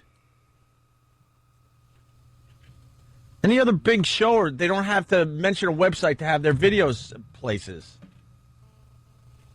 The latest video is Intern Dave gets terrified on Opie and Anthony. And there's a million logos, so hopefully you can see through them to see what's going on. That was uncomfortable. Not at all. Not at all. It's frustrating. We've been telling him for months. It's enough. I don't need his website to have a successful radio show. We don't need it. So what are you doing? It's just a matter of when anybody sees anything. A lot of times it's, you want to have one identifying thing. It's common sense with anything you do. Right. You know what I mean? Exactly. All right, well, so Anthony, anyway, getting back to... yes, the Ron and Fez... Right, you went on Ron and Fez, and you just spilled your guts, and it was great radio. It really was. Yeah, well, it always starts out as something else. You get brought in, you start talking about things, and then it just kind of... All of a sudden you're like, you know what, I'm feeling oozes comfortable. into that. This is the perfect situation. And Ronnie's a genius, so he knows, what to say and what buttons to push. Mm-hmm. And then before you know it, you're just kind of, it's unmasked. There you go. The Anthony unmasked. That bastard does a good interview, though, man. He certainly does. The next thing you know, you're 20 minutes later, you're like, yes, I knew it was a guy. Huh? What happened? How did this get out? Oh, no. So we got some clips of Anthony on Ron and Fez just spilling his guts. It starts with this one, Danny. You're with me here? All right, here we go. I was probably a bad guy. Not probably. I was a bad guy. Right. In that, if that was a relationship type thing that had been going on for a while, it was a few months. But if it was going on for a while, I'd been a really bad guy. But, obviously I wasn't being honest and forthright. The real clue to not being honest and forthright is a girl in your closet. Right. When you're supposed to be... Wait a minute. Whoa. Yeah. Can you pause that? That was... A girl? You told us it was a burglar. Wait a minute. Oh, dude, that changes everything. Okay. Thank you. Wow. That was good. Uh-oh. That might cause a problem. Yeah. See, that was what did it. When I heard, there's no bigger horror than on your locked double bedroom doors, you hear, open the door. And there's the girl you've been seeing for a while. Yeah. On the other side, and you look to your left, and well, you know, you're not quite alone. How do you deal with that one? So this is what we've been trying to get out of you for probably a month. This went down in August. A little longer than a month, I guess. Yeah. Okay. Yeah. And of course, this is describing the breakup of Anthony. Oh yes. He's in bed with another girl. Jill's knocking at his bedroom door. Yeah, that was pretty precarious. And then it's like, because I said I didn't want that scene.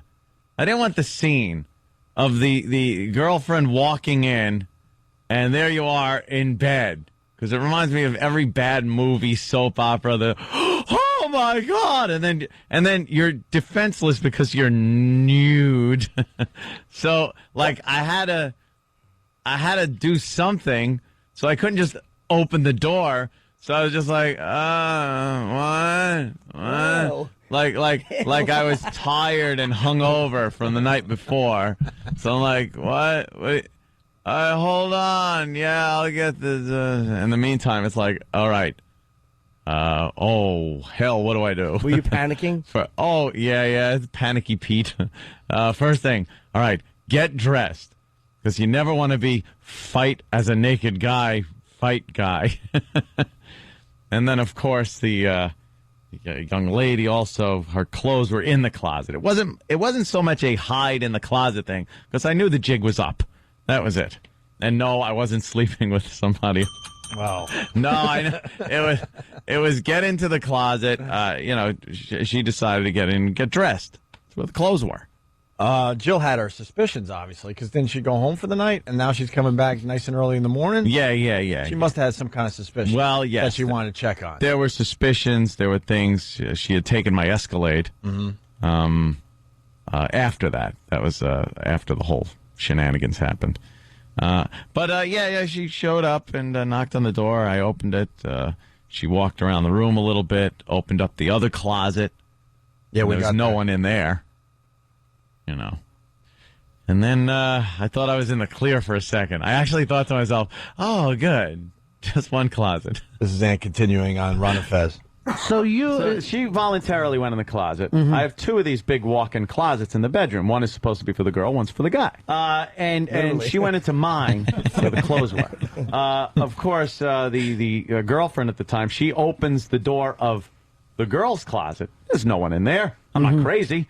I'm not stashing them all away in closets, so that one's empty. And then she didn't go for the other door, so I thought for a second, I'm like, oh, I'm good.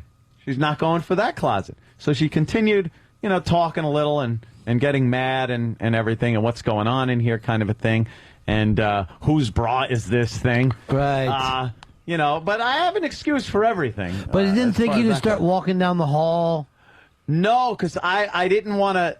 I didn't want to make it obvious that I was trying to get out of the bedroom. Right. That would have been a good move, though. Yeah. To leave the bedroom area.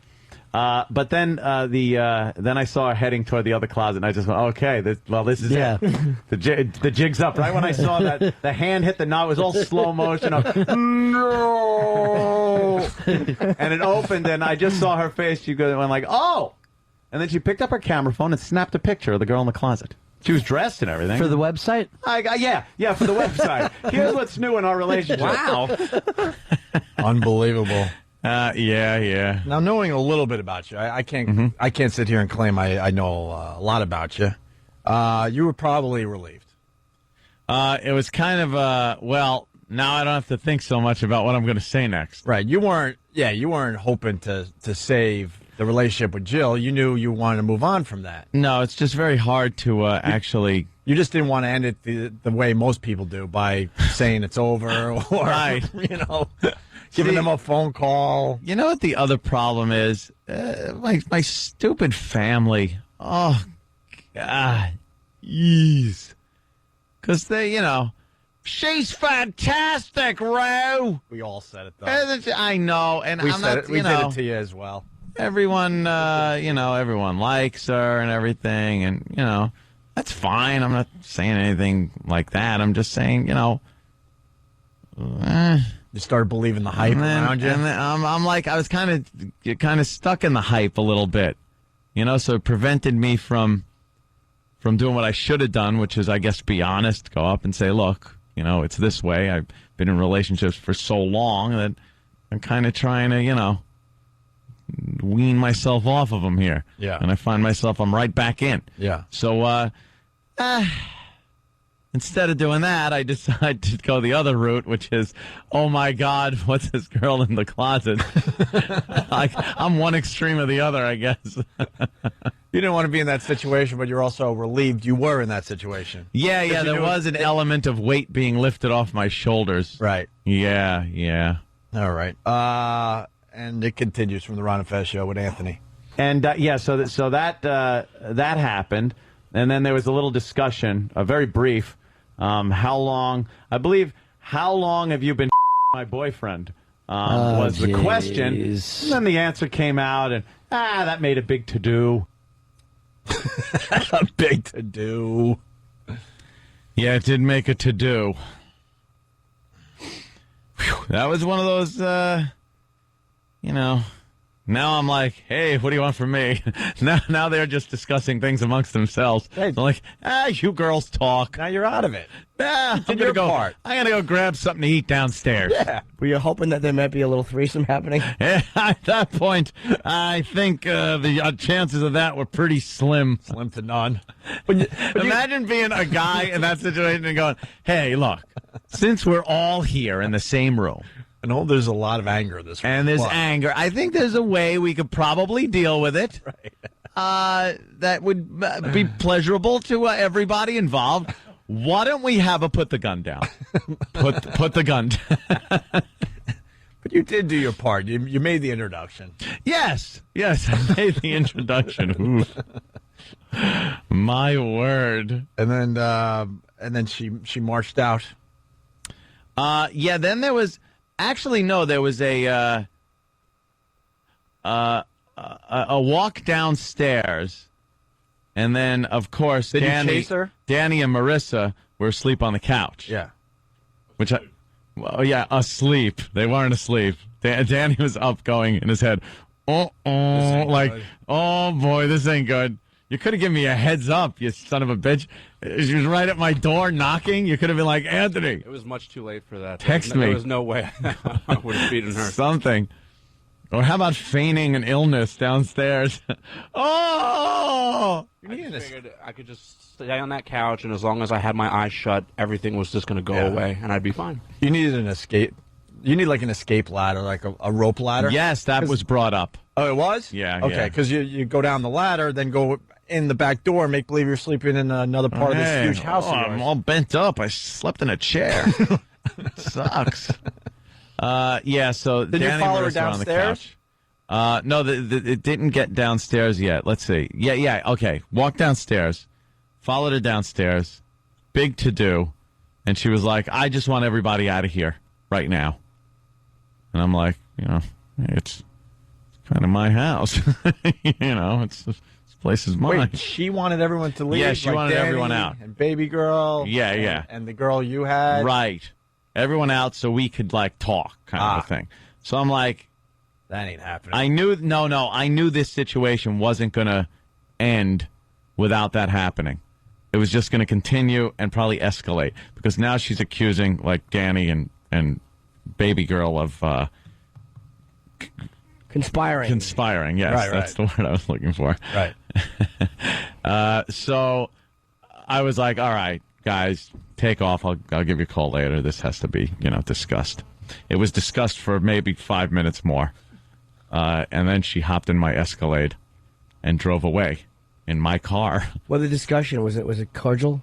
No, it wasn't very cordial, and it wasn't much of a discussion. It was you being yelled at. It was me being yelled at. Wait, why wouldn't she just take her own car? I know. She had her own car at your house? Yes. But jumped in yours after Jumped in my Escalade, and I opened the door and just watched my truck driving down the street. God. So I'm like, ooh. So now I'm realizing, I'm thinking, why is that?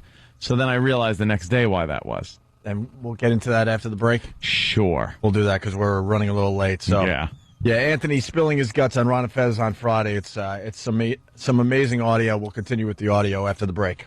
Today's... sorry, I got to do this plug line. That wasn't me. Oh, it was them? Today's show brought to you with limited commercials thanks to NBC and NBC Premiere Week. Man, we got a real busy show today. Opie and Anthony. Sam's going to come back in here in a few minutes with another interview with some lesser players from some big NBC shows. But lesser first, players. well, I'm sure they weren't billed that way. the first interview. Who did he interview? I have no idea already. All right, there you go. I forgot the names already. There you go. And we're going to have another one. The bald black guy and the not attractive woman from the office. They're in the background usually. What? He had Jenna Fisher from The Office. For like 30 right. seconds, and she was eating snacks.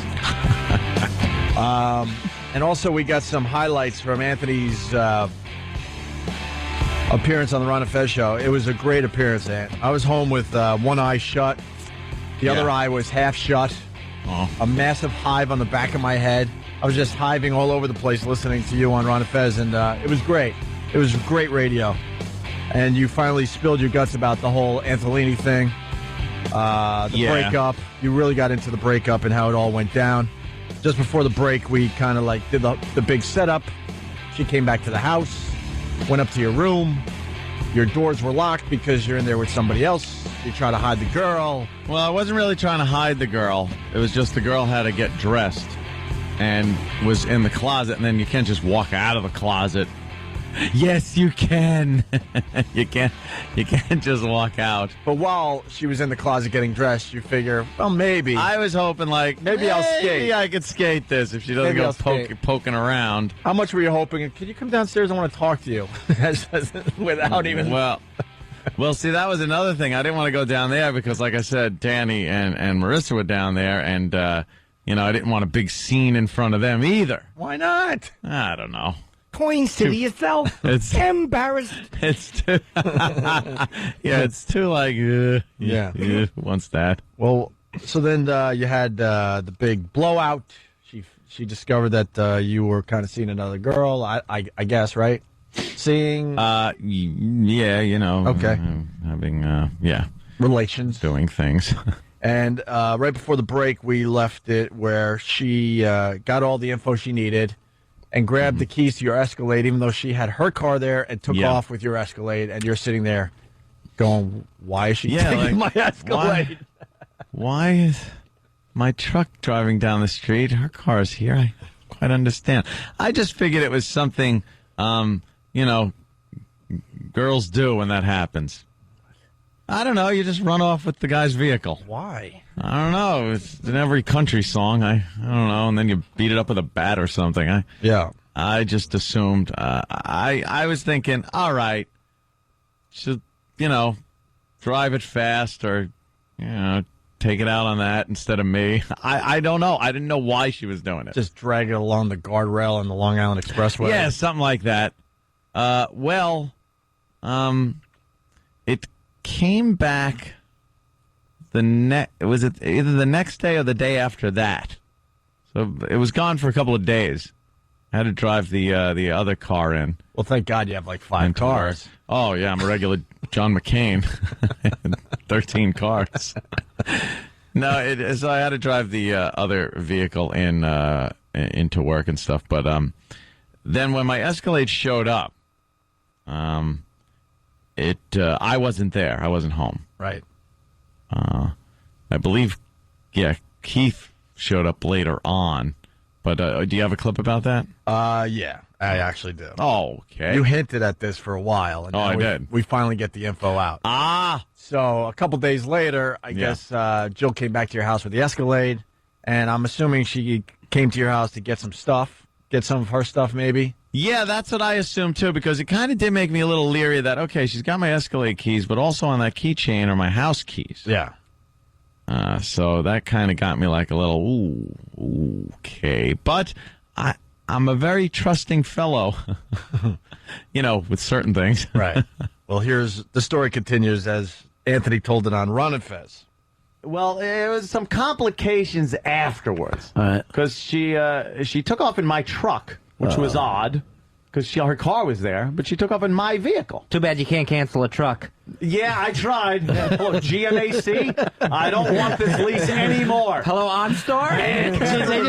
They just turn off the engine from space. It sputters out, and a girl shows up in the glove compartment. So she's got your wheels, and you're sitting at the house going, what the yeah. So I just waited out. Right. But apparently the next day when I came into work, she had my keys also. So she got into my house and gathered up a few things. Not just her things, but some of my things.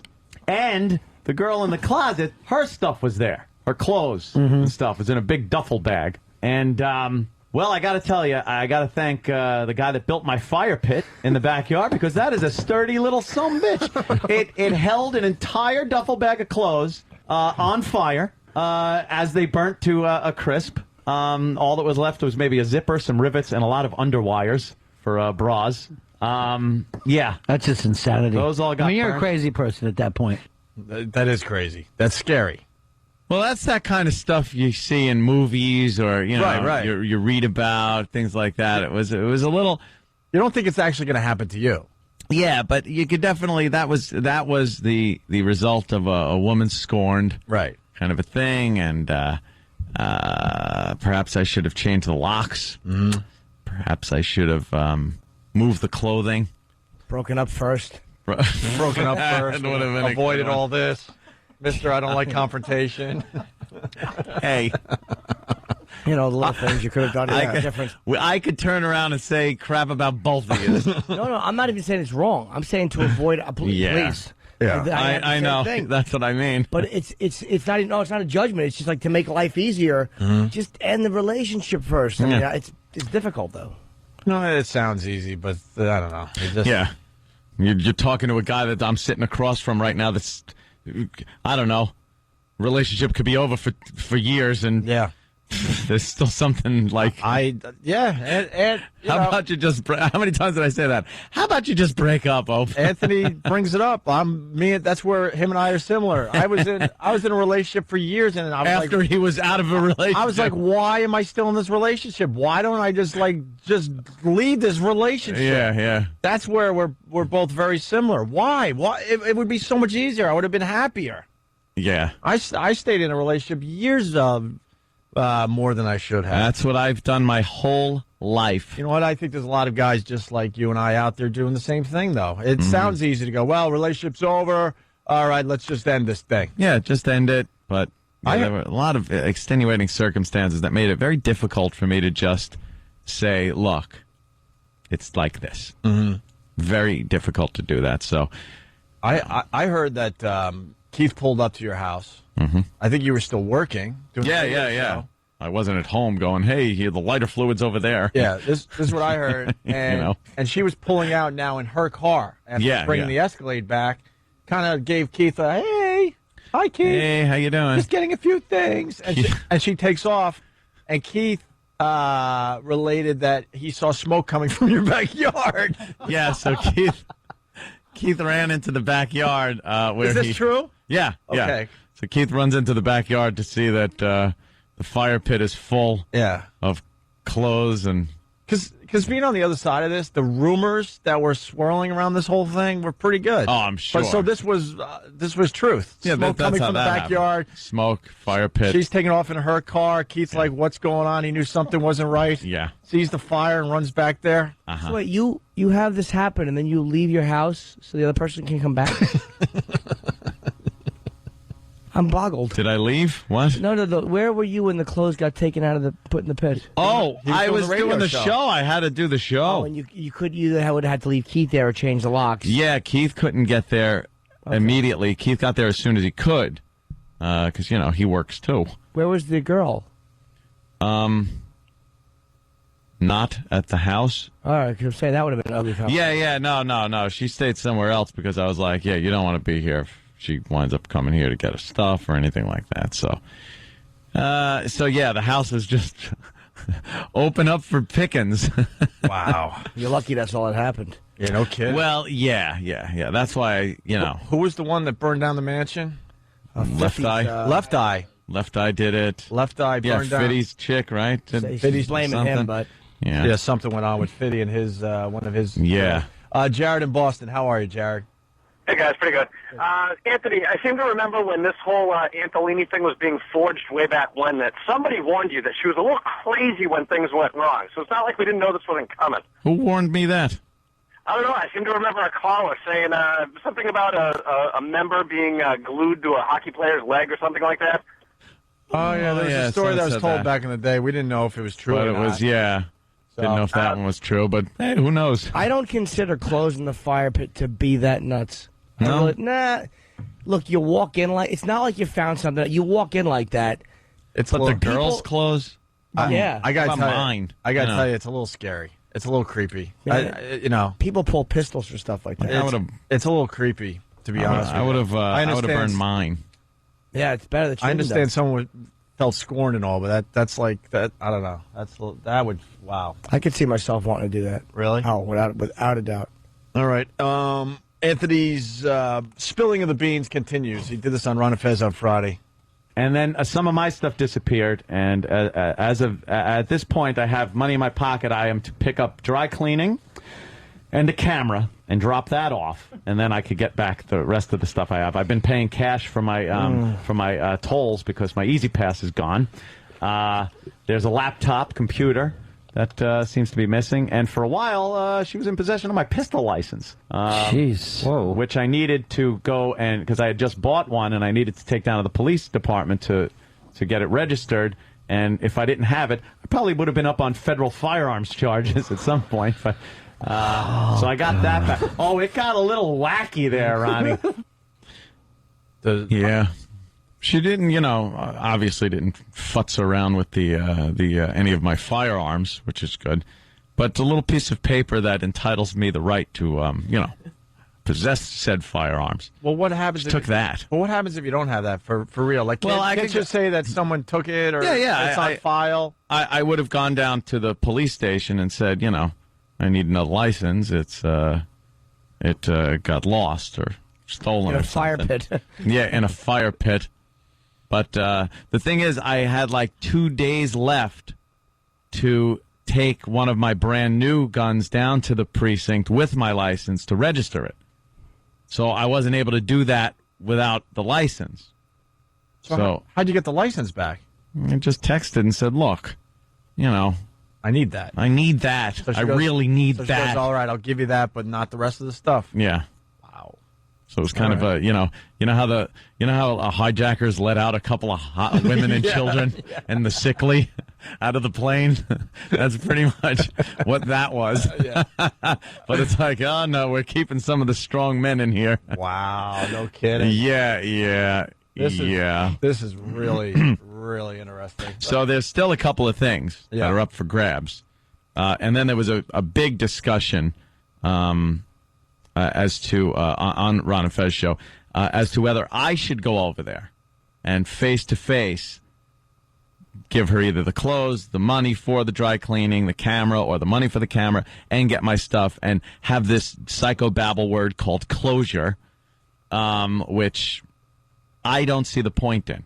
I think at a breakup, there's a point where you have to be face-to-face. And, believe me, we were face-to-face in that situation.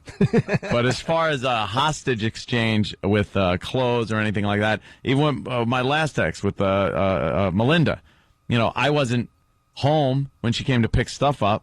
I'm like, you want to pick some stuff up? Keith will be there. Go down in the basement, make sure it's your crap, and take it. Godspeed. Mm-hmm. But I don't want to be there. The breakup's done.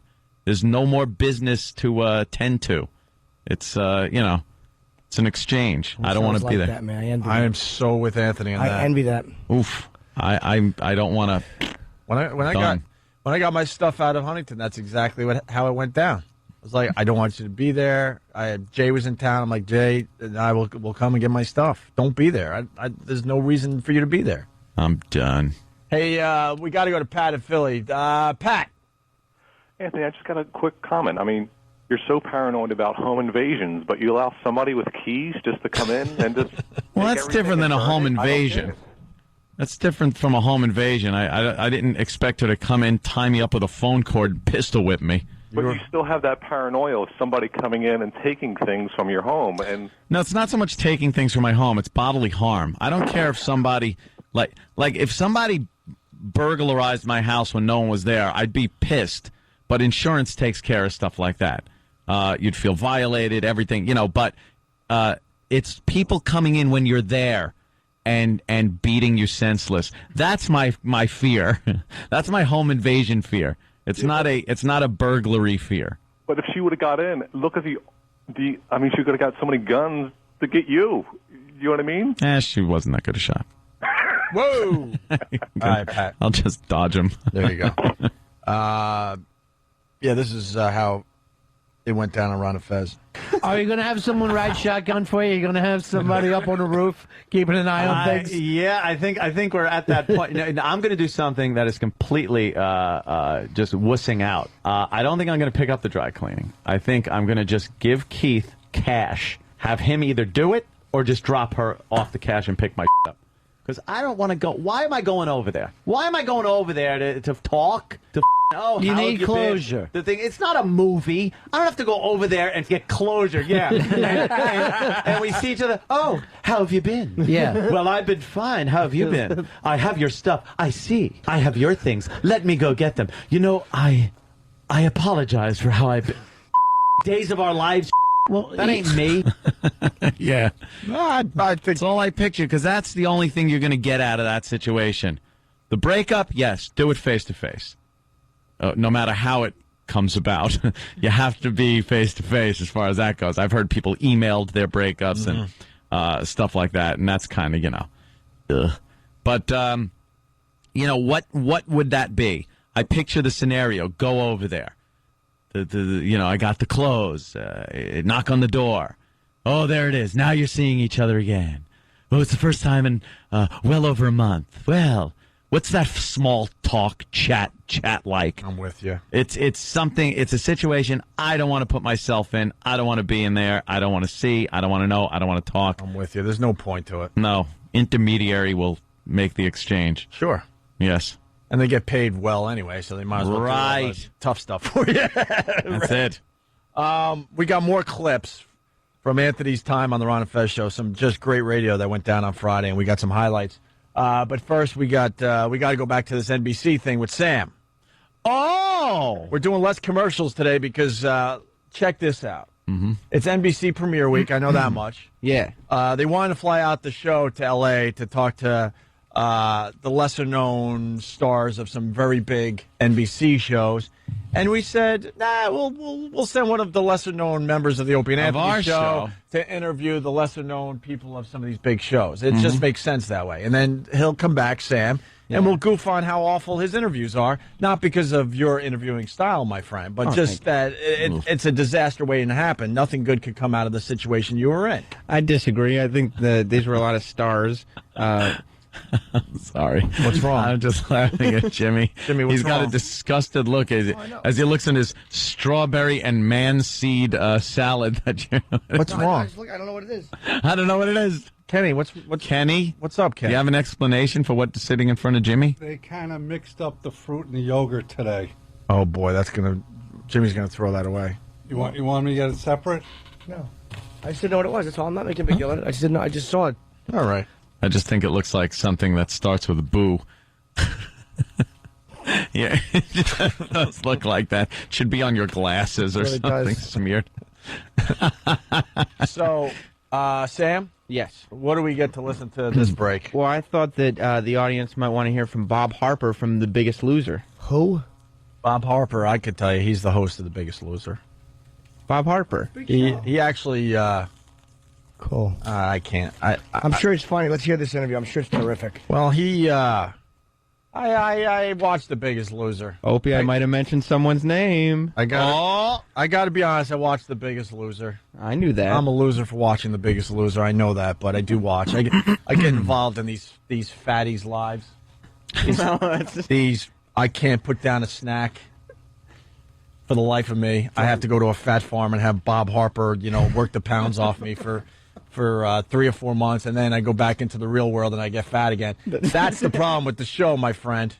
There's no Are follow-up. we being honest here today? Let's be honest. I love Biggest Loser, but I want the follow-ups because I know all these people, for the most part, go back into the real world and get fat again. Yeah. Why don't they ever bring the old people back to I don't see how know. they're doing? Know why? Why? Because they're back with their lousy jobs, No. having to eat like the rest of us on the go, Right. and they get fat again. Well, they're doing. That's why the show in the end doesn't work. They're doing families this season, so know maybe they the are. different family members will be able to, keep each other on track. I don't know. I'm going to watch to find out. Well, of course, aren't we all? Yeah. I actually pitched a weight loss show like that, and they're like, they don't want to do it. It's so annoying. Well, what's it called? Here, piggy.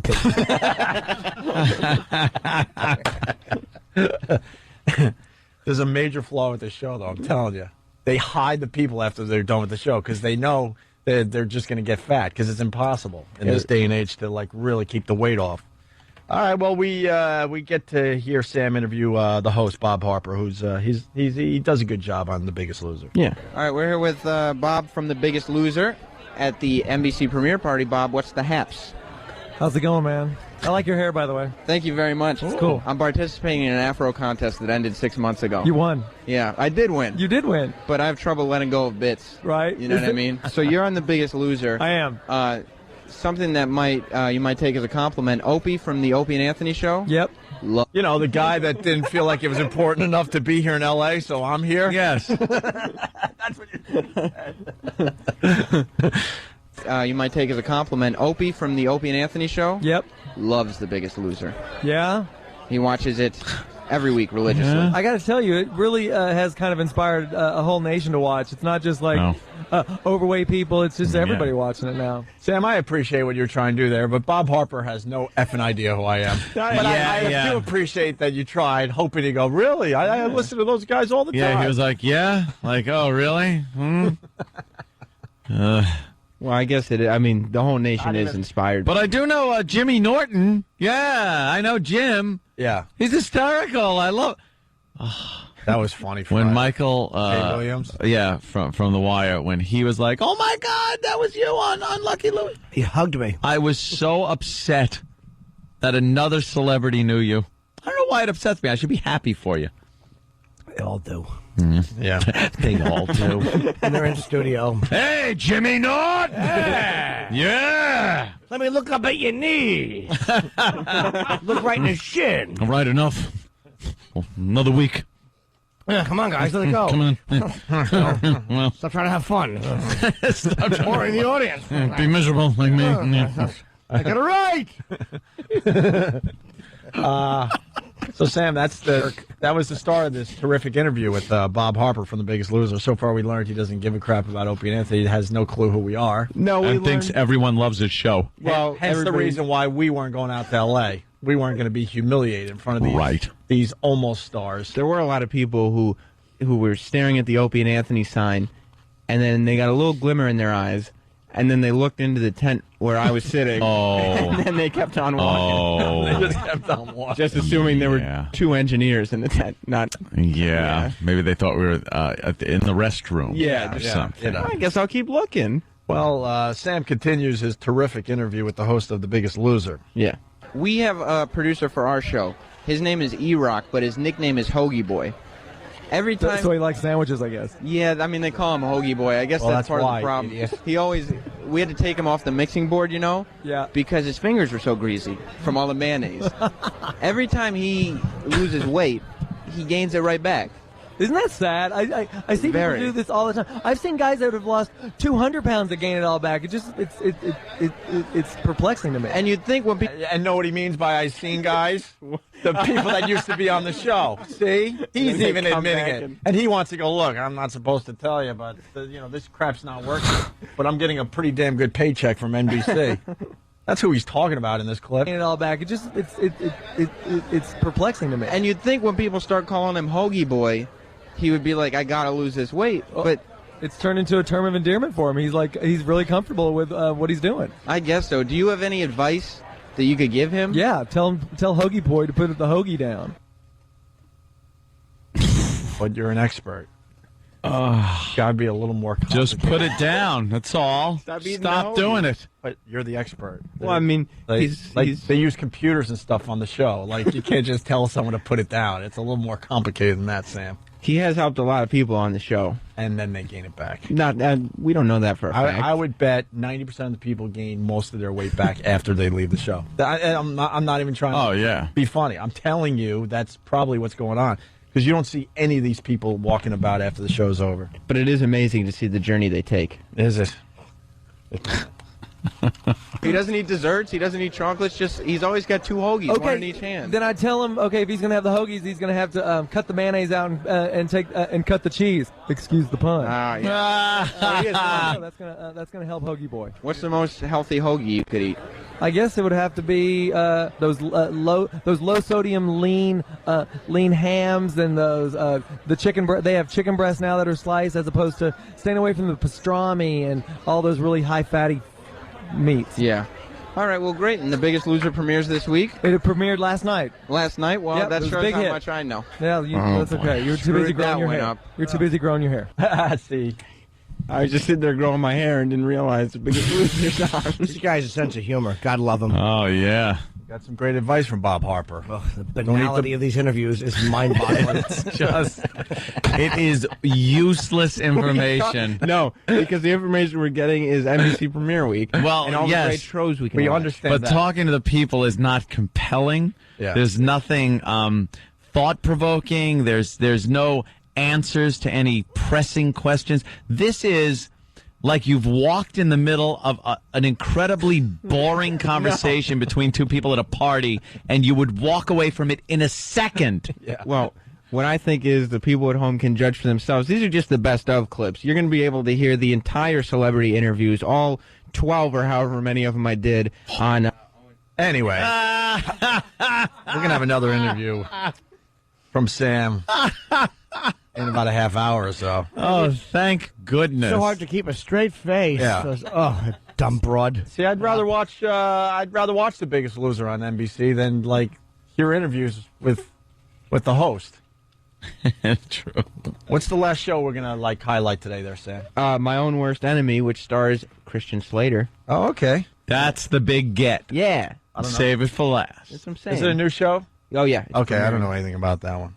Maybe we'll finally learn something. Of course, today. it's Christian Slater's first foray into a television series, starring in a television series. Yes. And it seems like a very exciting premise. What is the premise?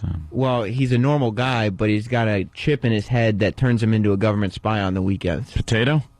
No, not a potato chip. It's like some like electronic chip. Yeah, All yeah, right. yeah. You got to clear those things up. No, you're And right. could I ask Sam to repeat that because I thought I heard something I couldn't have heard. Oh, okay. Well, it's like a normal guy during the week with a family and everything, white picket fences, and then he's got a chip in his brain that on the weekends he turns into like a government spy. Well, why wouldn't he do it on a Monday? That's again, it's not something he's in control of. Or who's in control? Who knows? I mean, I guess the therein government- lies the secret. Well, it's Henry and Edward. It's two different personalities. Oh, both so played by Christian Slater. Cool. They should have called it the Manchurian Candidate. Yeah, maybe that. Oh God! Damn. Oh wow, Sam. Well, that was a good movie, and this is going to be a good show. I can't wait. How much money did we pay for this trip to L.A.? I didn't get any. Oh, you got a free trip to L.A. That's right. What hotel they put you up?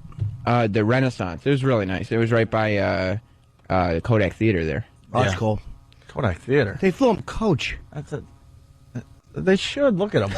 Since it was just him, they should have flown him They first. should have forced him to hand out soft drinks. It was a good flight, very smooth. Look at the flyaways that are happening in his hair now. Like it went from a point where it was a very nice roundish afro. Then it had these curly cues that kind of stuck out from the roundness. But now these single, almost straight hairs are flying out. Yeah. It doesn't even get combed anymore. It doesn't even get combed anymore. No. It's like a matted sheep at a feeding, one of those like petting zoos. That's what your hair is getting like. Yeah. That's wonderful. Very nice, Sam. Good. Well, thank you. All right, today's show brought to you with limited commercials thanks to NBC and NBC Premiere Week. Yeah. Yeah. We're starting a new segment. Yeah. It's called The Dumbest Man in the Country. All right. And I want to congratulate our first winner, young Eric Nagel from Florida. Eric Nagel. Eric Nagel, everyone. Also known as Hoggy Boy, E-Slav, E-Fat. So, Eric, What did he do, Jimmy? Iraq, could you please do your best here? Okay. Try to convey the story you just told us in the exact fashion with the same amount of enthusiasm, vigor, and gusto that you did the first time. Okay, during the break, there was a discussion about how people in the 1800s couldn't understand things that happen now, like a plane flying over, the particle machine and everything. So, I was... Particle machine? Whatever it's called. The collider. Right? So... I said, a few months ago they had posted photos online about this tribe in Brazil that no one's ever heard of, they've had no contact with, but a plane was flying over taking photos, and you see the tribesmen throwing spears and stuff at the plane because they didn't know what it was. And apparently I had no idea that the whole thing was fake.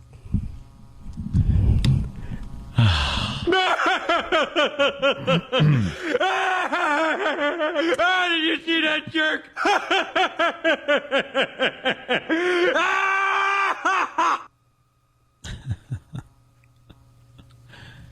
Fake, huh? Yeah.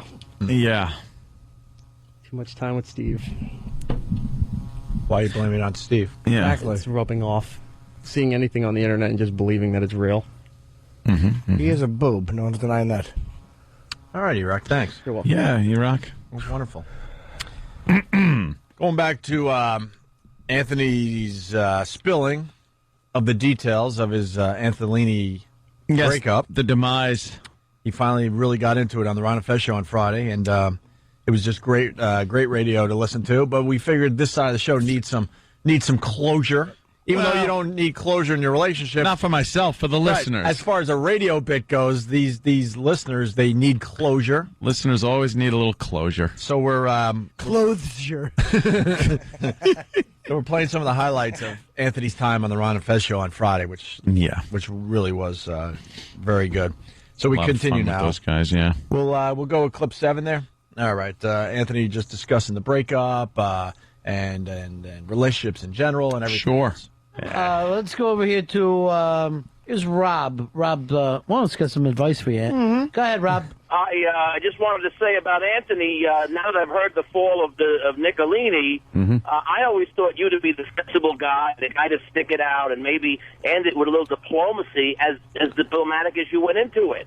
And Opie's the guy who throws Canada wind and does it the wrong way. You guys have flip-flopped. No, that's actually the complete opposite of what really happens in real life. I know, and I'm not going to speak for Opie and everything, but I know from knowing him for so long, he's kind of the guy that, will be more diplomatic with a relationship, especially with ending it. He'll talk and he's kind of sensitive, and he likes to go over the annoying things. Right. When every time you guys get fired, it's more of a personal thing to him than it is to you. Yeah, I'm like, yeah, he's like Sonny Corleone, right? It's personal. It is personal, and I'm trying to be, more like the consigliere, right. and not really, don't take it personally. And it's Sonny. It's also hard to care when you're drunk, so that's why it really is. That's why I try to stay drunk. Ronnie's very good, yeah. God, I love Ron Bennington. No, Ant and I are similar in that regard. Yeah, definitely. Yeah, I think we've put out enough info now that when we were on top of our game at NEW, Ant and I were both absolutely miserable in our personal lives. God, we had the world by the balls. Oh, and we were both other people had ours in their hands. Right. I just remember when we used to commute back to Huntington, and either you or I would go, you want to take a few circles around the block, a few laps before we have to go It's home. going down on Main Street a little bit. Might as well just go around. And it wasn't even anything great to see. That's how pathetic it was. I would pull up in front of Anthony's house if I was driving that day. You want to do a spin around the neighborhood, see what's going on. And obviously nothing was going on, but it was better than going into the house at that given moment. And then Ant would do the same thing. I would just be like, okay, now I could get home and new level in Half-Life. I'll just play it. I got to get through that game. And then I walk in and I'd already been yelled at for going right to the computer when I get in the house. Yeah. So I'd have to do this faux, I'm interested in sitting down and talking to you thing. And as she's talking, all I'm hearing is wah, wah, wah, wah, wah, wah, wah, wah. And I'm thinking, all right, I got to get on top of the electrical generator. I got to pull 2 levers, get down, get past the water that's electrified. All right, head crabs. Jeez, I hate head crabs. Then the zombie things. Wah, wah, wah, wah, wah, wah, wah. I just wanted to play the game. And then I'd be like, I think I'm going to go over on the computer for a little while. She'd sigh. Oh, yeah. Oh, yeah. Oh, yeah. I know Ant's told the story a lot, but can you... Candle Day? Oh, my God. Because I remember I pull up to Anthony's house, and all of a sudden out of nowhere, he goes, oh, great. I'm like, what? He goes to see all those candles lit. They were lit all over the house. Dude, by that point in the relationship, the last thing I wanted was any kind of intimacy. Right. I just didn't want it. There were no lights on in the house. There were just candles. Computer on. was good for that, too. Done. That's all I wanted, no intimacy. And I go, Ant, what's up with the candles? And then... Yeah, we'd pull up to the house. There's candles all over the place. That was romance night. Wow. When you candles are all lit. When you have to schedule romance night, the relationship is finished. Finished. Yeah. I'm serious. And I don't want to hear from the the married couples out there, hey, with the kids and stuff, we got to pencil in, it's Tuesday. Yeah. There were no kids, If you by the can't way. figure out how to get it done in between all the craziness that's going on, then I think your relationship is done. I think there's a problem there. I just didn't want anything to do with her at that point. It was, it was pretty much nothing left. And the candles would be lit, and I'm like, oh, Christ. Now I got to dig deep into my J.O. Rolodex while I just... Pretend it's anyone else? Yeah. While I just move like a oil derrick until it's over. Chikung, chikung, chikung. Is there anything worse than when you're in the Rolodex and they say something, you're like, stop talking, you're out of my mind right now. Shut up, you don't sound like her. Exactly. You don't sound like them. You don't sound like him. Could you bark? Don't ask questions. You get the peanut butter. Oh, to make this interesting. That I feel bad for you. Oh, God. Yeah, it was just awful, and the candles were lit, and I'm like, oh. So she'd be at the door waiting with a, tall tumbler glass of Captain Morgan and Coke. That helped. And she knew what she was dealing with. Yeah, chug that down pretty quick. Oh. Hang your hog in it like Mr. Snuffleupagus. Drinking water. Drink it that way. Let's splash it over my back if I'm hot. Yeah. All right. So moving on, we're just about done with some of the highlights from Anthony's time on the Ron and Fez show, noon to 3 on XM, Sirius Radio. Sirius XM. Sirius XM, whatever it's being called these days until they change the name to something that makes sense. So now, I guess the last thing to discuss is when you're going to go over there and get your stuff. Get my goods. And hopefully we have an update on that because this is from Friday, but this is how it went down on Ron and Fez. Could you imagine I walk in, she goes, how you doing? And takes a frying pan and smacks herself in the head with it and goes, I've already called 911. No. I'd be like, holy I'm now I have to, kill you. Ronnie. I don't know what you want to say about that, but that little tidbit is based on a real story. Oh, yeah, that was my brother's. All right, I wasn't sure if you wanted to go episode. there or not, because when I heard you say that on Ron and Fez, I'm like, wow, this is a real story that happened to Ant's brother. Yeah, my brother's just a mellow guy. Wouldn't lay his hands on anybody. Never a girlfriend, anything like that, no matter what. Joe's a walk away from the situation guy. He'll say F you. He'll go, all right, something, enough. And he'll just leave the premises. Drive to a friend's house or something. Well, his during the time they were getting a divorce, his soon-to-be ex-wife, he was over the house. He's doing laundry. I guess they were still living in the same house while they were going through this proceeding, which is probably the worst thing you could do. And they were in a little tiff, and supposedly she had grabbed this frying pan and just smashed herself in the mouth with it and called the cops and was like, yeah, he punched me in the mouth. And the law is you go to jail. So they cuffed him, took him to jail, and he's got a pistol license too. So they took all of his guns, took that away. He finally got it back. But he had something where he worked this out where he had a neighbor who his ex-wife was confiding in. And he approached the neighbor and said, would you wear a recording device? Are you kidding? Yeah, that's how that worked out. And they said yes, wore the recording device. She got the ex-wife to fess up to the fact that, yeah, she did smash herself and got him put in jail. And then Joe went to court with that and was like, I'm going to file charges against you. And did he file them against her? No, it wound up getting, he dropped it for a little trade of, divorce stuff. So, yeah, I always wondered how that worked out. I never heard the end of that story. There was a wire involved. Oh, yeah. Wow. You're going to wear a wire. Can you imagine, though, that happening to you? Oh. What would you do? I would lose my effing I'd hit her mind. for real. Yeah, then you could clock her for real because you're going to jail anyway. That's what you say. Like, look, I'm going to jail anyway, so all right. Really here's my real shot. Punch you right in the mouth. Unbelievable. Yeah, that was something. All right, we're almost done with some of the highlights from your time on Ron and Fez here. We go back to the tape. I was wondering, when she took your Escalade, did she make copies of your keys? Did you have to change your locks? That's a good question, but I did change my locks. I didn't want after the fire. Yeah, you got to change the locks. You don't know On if the anyone's guns, making a too. cue. Well, yeah. Oh, I was worried about that one. Oh, boy. Yeesh. Don't need any of those missing. Yeah, those have to be kept secured. Went to the range this weekend. Well, Danny's pretty good with the AR-15. Oh, you're getting the fire. Took Danny down to the range. Some of those guns are absolutely ridiculous. Especially the scope on Ant's AR-15. Yeah, it's an ACOG. Like, it's basically just like cheating in a video game. It's like you put the code in, and then you could just shoot bullets through the same hole over and over again. It was ridiculous. He had a ridiculous grouping, Danny. First time shooting that rifle it's an ACOG scope. And it's funny, on the way home, he pulled a Master Poe without knowing it. He goes, that scope's got to go for what, like $800? I go, dude, it's about 3 times what the rifle costs. Wow. But it's what all the Marines use.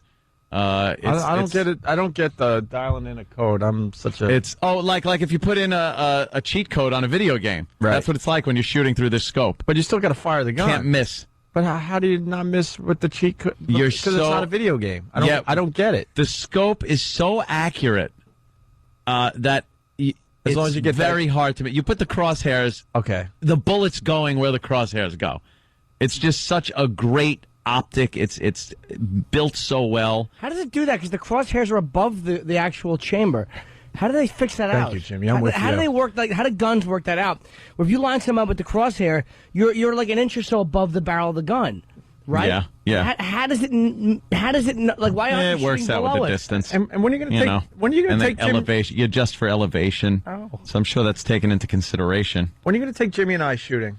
You go to the range. Let's go. I've never shot a gun. Next weekend. Maybe a BB gun. You want to go next weekend? We'll go to the range. I'd love to. I've never shot a gun. Jimmy, you want to go? Fun. It's a blast. It's a lot of fun. I'm away, but I would. I've shot many years ago. I shot rifles. Yeah. What, like 22s though? Yeah, little into windows. You got to shoot something that you're shooting a gun. This is like kablam. I mean, there's outdoor ranges, but the one that we had went to over the weekend was an indoor range. Yeah. Just firing very loud weapons indoors. There's something very, very cool about that. Do you guys shoot side by side, then have the two things come towards you? Like, nice shot, Turk. Danny actually said that at one point. He goes, yeah, Rooster. Yeah, Turk. Good shooting. We're bringing the target back. Yeah. Nice shot, but don't be cocky, Rooster. Is Dan a good shot? Yeah, he's actually is. He's a really good shot. I mean, obviously, he's got more time. Sure, wow. more time in the range than I'd have. Yeah, right on. It's fun with the like I enjoy shooting the rifles a lot, but the pistols are a lot of fun too. And you get that target way back there, and you realize how much harder it is with a pistol than it is with a rifle. Obviously. Are you allowed to bring pictures that you want to shoot? And this one guy that was there. I'm not even target. I'm not even joking. Like, can you bring pictures? Yeah, you can bring any stuff? as long as it's a paper target.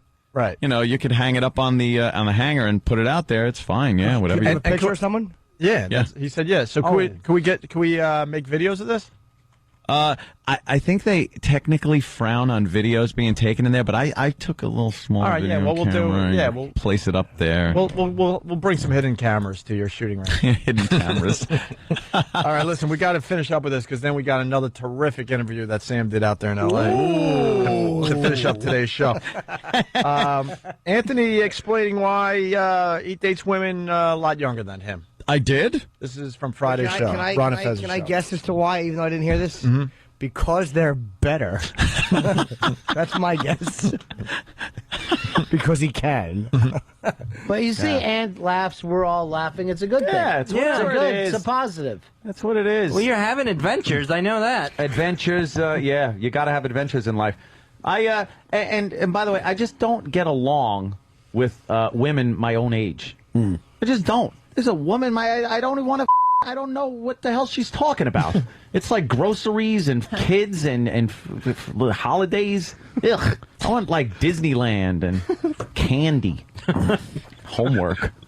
You want a girl who's going like this. Oh, this is so good. You can't even taste the alcohol. Yeah. So good. Yeah. You want to be there for her first drink. Yes, you should be there for their first drink, and it should be a Zima, and they should love it. Wow. I really don't get along with like girls, women my own age. I get along with guys my own age. That's cool. Hang out for the most part. But women my own age, they go through this phase where nothing's very fun anymore. They're not into having fun. Like, fun is this scheduled thing that's got to be around everything they're doing. It's just, and then the stuff they want to talk about isn't fun or interesting or spontaneous or anything.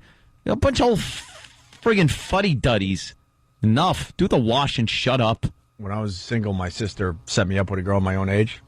Crab Meadow Golf Course. It was a golf date because this broad like golfs. I'm like, Of course she does. I'm like, I have nothing to do. All right, I'll go on this, And I saw her walking up. I'm like, I picked up my cell phone. I called my sister. I go, I am going to kill you. I couldn't relate whatsoever. And this girl was might have even been a couple years younger than me. She was so old looking in my eyes. I was like, you got to be effing kidding me.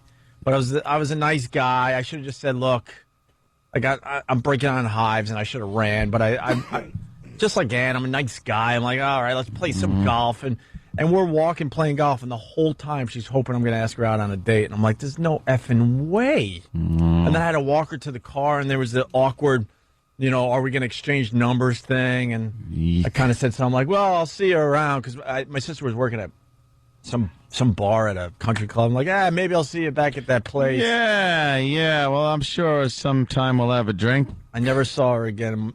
I had nothing relatable with this one. Can I say this in the Office, the new one, like not the new one, the Ricky Gervais one, but the 2-hour special? Mm-hmm. There's a scene where he's going on blind dates and he's putting an ad in. You got to see the 2-hour special.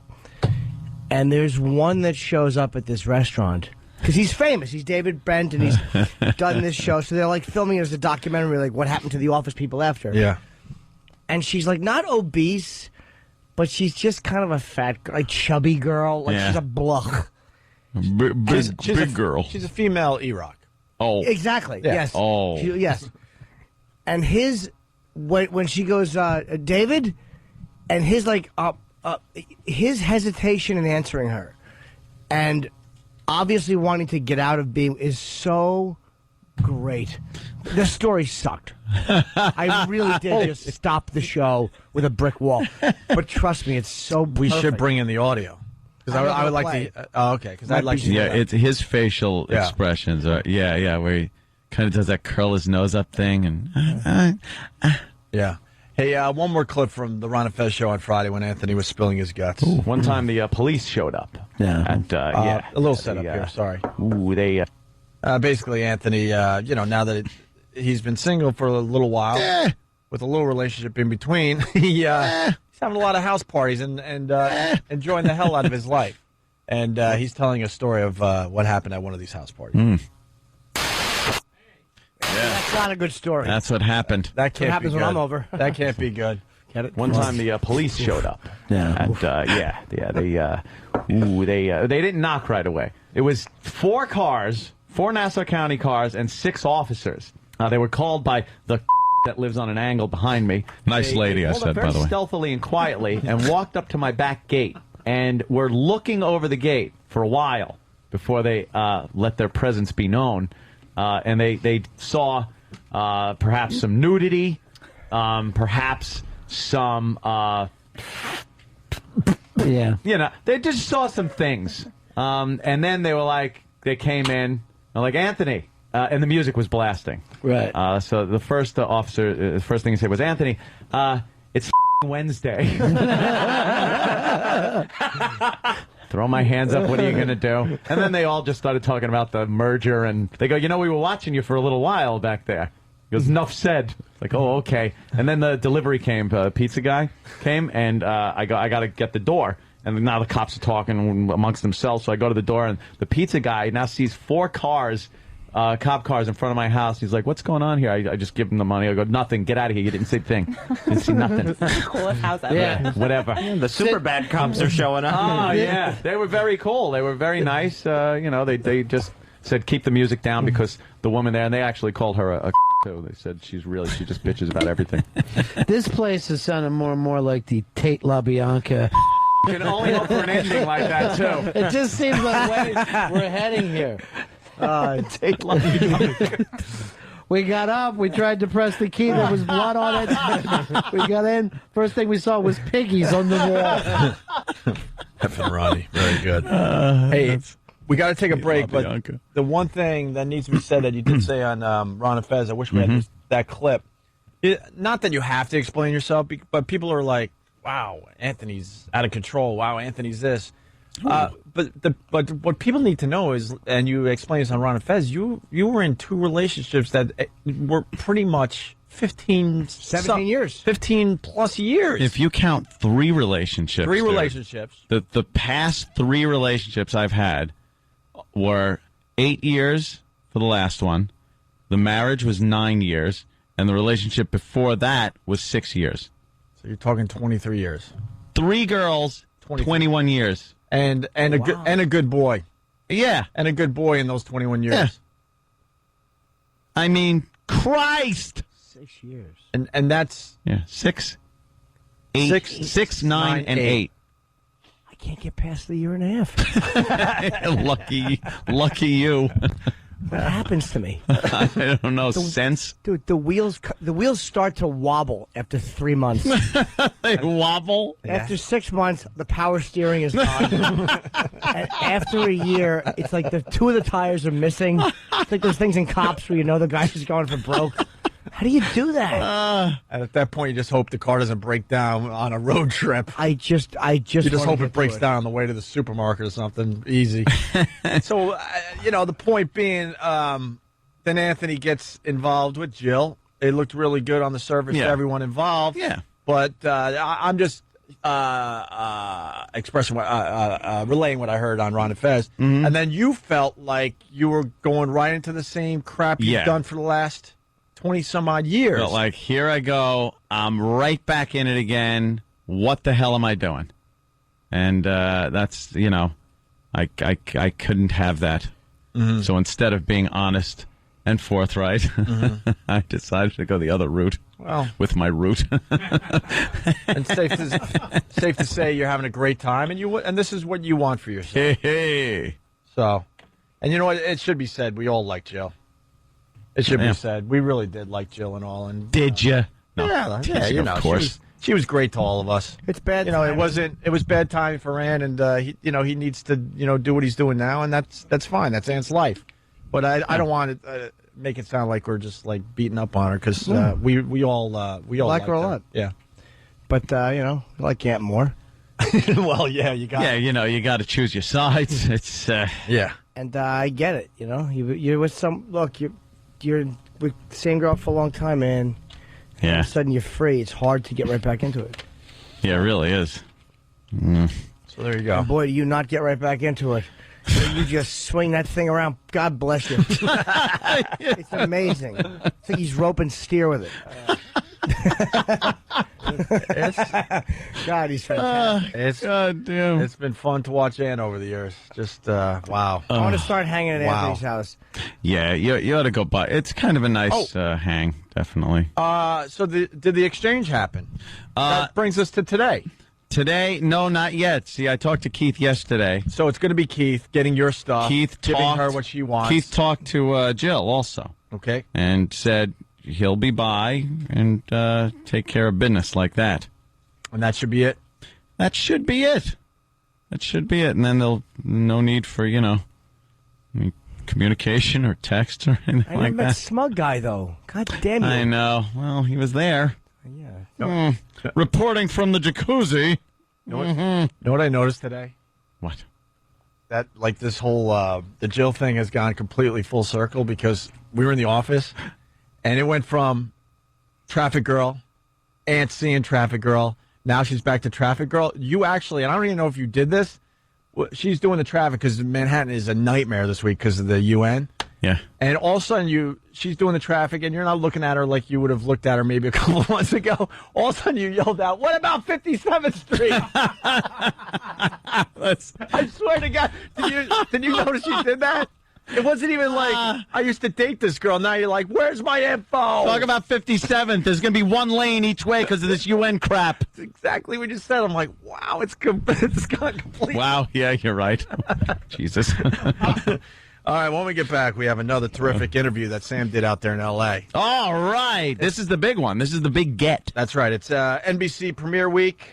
Today's show brought to you with limited commercials thanks to NBC and NBC Premiere Week, right? Oh, yeah. All right. I have big news. Now? I'll be on Fox Red Eye tonight. Oh! Yeah, Jimmy.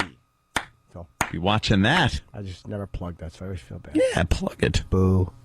Opie and Anthony. We're starting a new segment. Yeah. It's called The Dumbest Man in the Country. All right. And I want to congratulate our first winner, young Eric Nagel from Florida. Eric Nagel. Eric Nagel, everyone. Also known as Hoggy Boy, E-Slav, E-Fat. So, Eric, what did he do, Jimmy? Iraq, could you please do your best here? Okay. Try to convey the story you just told us in the exact fashion with the same amount of enthusiasm, vigor, and gusto that you did the first time. Okay, during the break, there was a discussion about how people in the 1800s couldn't understand things that happen now, like a plane flying over, the particle machine and everything. So Particle machine? Whatever it's called. The collider. Right. So I said, a few months ago they had posted photos online about this tribe in Brazil that no one's ever heard of, they've had no contact with, but a plane was flying over taking photos, and you see the tribesmen throwing spears and stuff at the plane because they didn't know what it was. And apparently I had no idea that the whole thing was fake. Did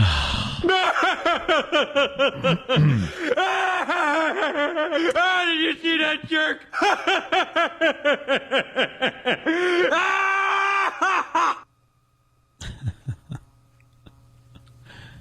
It's fake, huh? Yeah.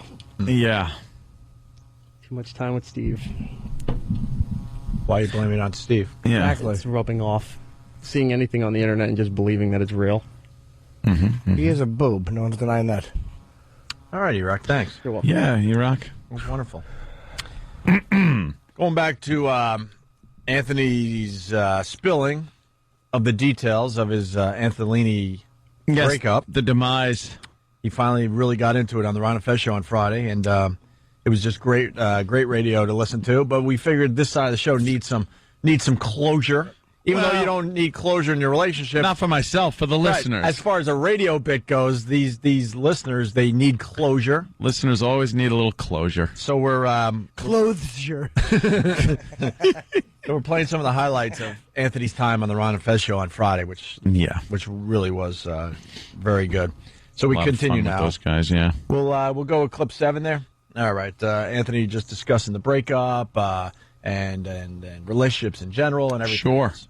Let's go over here to here's Rob. Rob, let's get some advice for you. Mm-hmm. Go ahead, Rob. I just wanted to say about Anthony. Now that I've heard the fall of Nicolini, I always thought you to be the sensible guy, the guy to stick it out and maybe end it with a little diplomacy, as diplomatic as you went into it.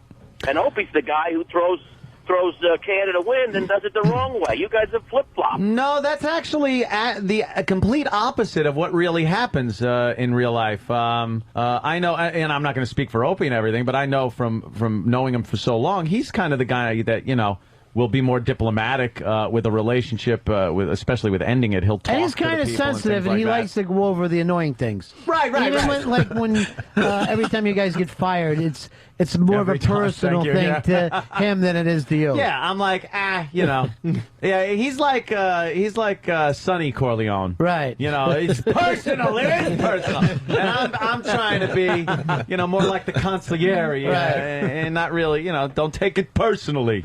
And it's Sonny. It's also hard to care when you're drunk. So that's why. It really is. That's why I try to stay drunk.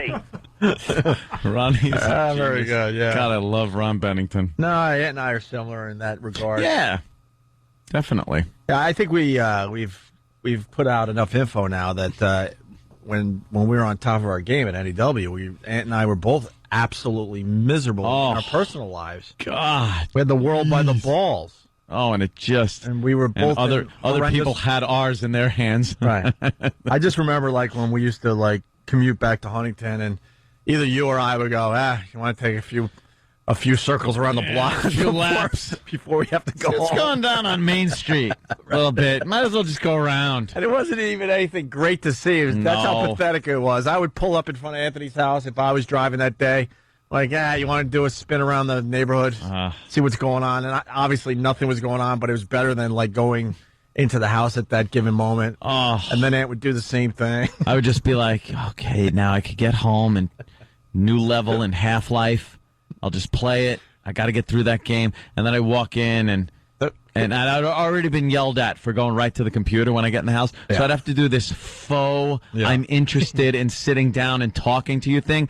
And as she's talking, all I'm hearing is wah, wah, wah, wah, wah, wah, wah, wah. And I'm thinking, all right, I got to get on top of the electrical generator. I got to pull 2 levers, get down, get past the water that's electrified. All right, head crabs. Jeez, I hate head crabs. Then the zombie things. Wah, wah, wah, wah, wah, wah, wah. I just wanted to play the game. And then I'd be like, I think I'm going to go over on the computer for a little while. She'd sigh. Oh, yeah. Oh, yeah. Oh, yeah. I know Aunt's told the story a lot, but can you... Candle Day? Oh, my God. Because I remember I pull up to Anthony's house, and all of a sudden out of nowhere, he goes, oh, great. I'm like, what? He goes to see all those candles lit. They were lit all over the house. Dude, by that point in the relationship, the last thing I wanted was any kind of intimacy. Right. I just didn't want it. There were no lights on in the house. There were just candles. Computer on. was good for that, too. Done. That's all I wanted, no intimacy. And I go, Aunt, what's up with the candles? And then... Yeah, we'd pull up to the house. There's candles all over the place. That was romance night. Wow. When you the have candles are all lit. When you have to schedule romance night, the relationship is Finished. over. And Finished. I'm serious. And I don't want to hear from the married couples out there, with the kids and stuff, we got to pencil in, it's Tuesday. Yeah. There were no kids, If you by the can't way. figure out how to get it done in between all the craziness that's going on, then I think your relationship is done. I think there's a problem there. I just didn't want anything to do with her at that point. It was, it was pretty much nothing left. And the candles would be lit, and I'm like, oh, Christ. Now I got to dig deep into my J.O. Rolodex while I just... Pretend it's anyone else. Yeah. While I just move like a oil derrick until it's over. Chikung, chikung, chikung. Is there anything worse than when you're in the Rolodex and they say something, you're like, stop talking, you're out of my mind right now. Shut up, you don't sound like her. Exactly. You don't sound like them. You don't sound like him. Could you bark? Don't ask questions. You get the peanut butter. Let's make this interesting. That I feel bad for you. Oh, God. Yeah, it was just awful, and the candles were lit, and I'm like, oh. So she'd be at the door waiting with a, tall tumbler glass of Captain Morgan and Coke. That helped. And she knew what she was dealing with. Yeah, chug that down pretty quick. Oh, hang your hog in it like Mr. Snuffleupagus. Freaking water. Drink it that way. Let's splash it over my back if I'm hot. Yeah. All right. So moving on, we're just about done with some of the highlights from Anthony's time on the Ron and Fez show, noon to 3 on XM, Sirius Radio. Sirius XM. Sirius XM, whatever the hell it's being called these days until they change the name to something that makes sense. So now I guess the last thing to discuss is when you're going to go over there and get your stuff. Get my goods. And hopefully we have an update on that because this is from Friday, but this is how it went down on Ron and Fez. Could you imagine I walk in, she goes, how you doing? And takes a frying pan and smacks herself in the head with it and goes, I've already called 911. Wow. I'd be like, holy I'm now I have to, kill you. Ronnie. I don't know what you want to say about that, but that little tidbit is based on a real story. Oh, yeah, that was my brother's All right, I wasn't sure if you wanted to go episode. there or not, because when I heard you say that on Ron and Fez, I'm like, wow, this is a real story that happened to Ant's brother. Yeah, my brother's just a mellow guy. Wouldn't lay his hands on anybody. Never a girlfriend, anything like that, no matter what. Joe's a walk away from the situation guy. He'll say F you. He'll go, all right, something, enough. And he'll just leave the premises. Drive to a friend's house or something. Well, his during the time they were getting a divorce, his soon-to-be ex-wife, he was over the house. He's doing laundry. I guess they were still living in the same house while they were going through this proceeding, which is probably the worst thing you could do. And they were in a little tiff, and supposedly she had grabbed this frying pan and just smashed herself in the mouth with it and called the cops and was like, yeah, he punched me in the mouth. And the law is you go to jail. So they cuffed him, took him to jail, and he's got a pistol license, too. So they took all of his guns, took that away. He finally got it back. But he had something where he worked this out where he had a neighbor who his ex-wife was confiding in. And he approached the neighbor and said, would you wear a recording device? Are you kidding? Yeah, that's how that worked out. And they said yes, wore the recording device. She got the ex-wife to fess up to the fact that, yeah, she did smash herself and got him put in jail. And then Joe went to court with that and was like, I'm going to file charges against you. And did he file them against her? No, it wound up getting, he dropped it for a little trade of, divorce stuff. So, yeah, it... I always wondered how that worked out. I never heard the end of that story. There was a wire involved. Oh, yeah. Wow. You're going to wear a wire. Can you imagine, though, that happening to you? Oh, what would you do? I would lose my effing I'd hit her mind. for real. Yeah, then you could clock her for real because you're going to jail anyway. That's what you say. Like, look, I'm going to jail anyway, so all right. Really here's gonna, my real shot. Punch you right in the mouth. Unbelievable. Yeah, that was something. All right, we're almost done with some of the highlights from your time on Ron and Fez here. We go back to the tape. I was wondering, when she took your Escalade, did she make copies of your keys? Did you have to change your locks? That's a good question, but I did change my locks. I didn't want after the fire. Yeah, you got to change change the locks. You don't know on if the anyone's guns making too. a cue. Well, yeah. Oh, I was worried about that one. Oh boy, don't need any of those missing. Yeah, those have to be kept secured. Mm-hmm. All right, Went to the range this weekend. And well, Danny's pretty good with the AR-15. Oh, you're getting the fire. Took Danny down to the range. Some of those guns are absolutely ridiculous. Especially the scope on Ant's AR-15. Yeah, it's an ACOG. Like, it's basically just like cheating in a video game. It's like you put the code in, and then you could just shoot bullets through the same hole over and over again. It was ridiculous. He had a ridiculous grouping, Danny. First time shooting that rifle it's an ACOG scope. And it's funny, on the way home, he pulled a Master Poe without knowing it. He goes, that scope's got to go for what, like $800? I go, dude, it's about 3 times what the rifle costs. Wow. But it's what all the Marines use.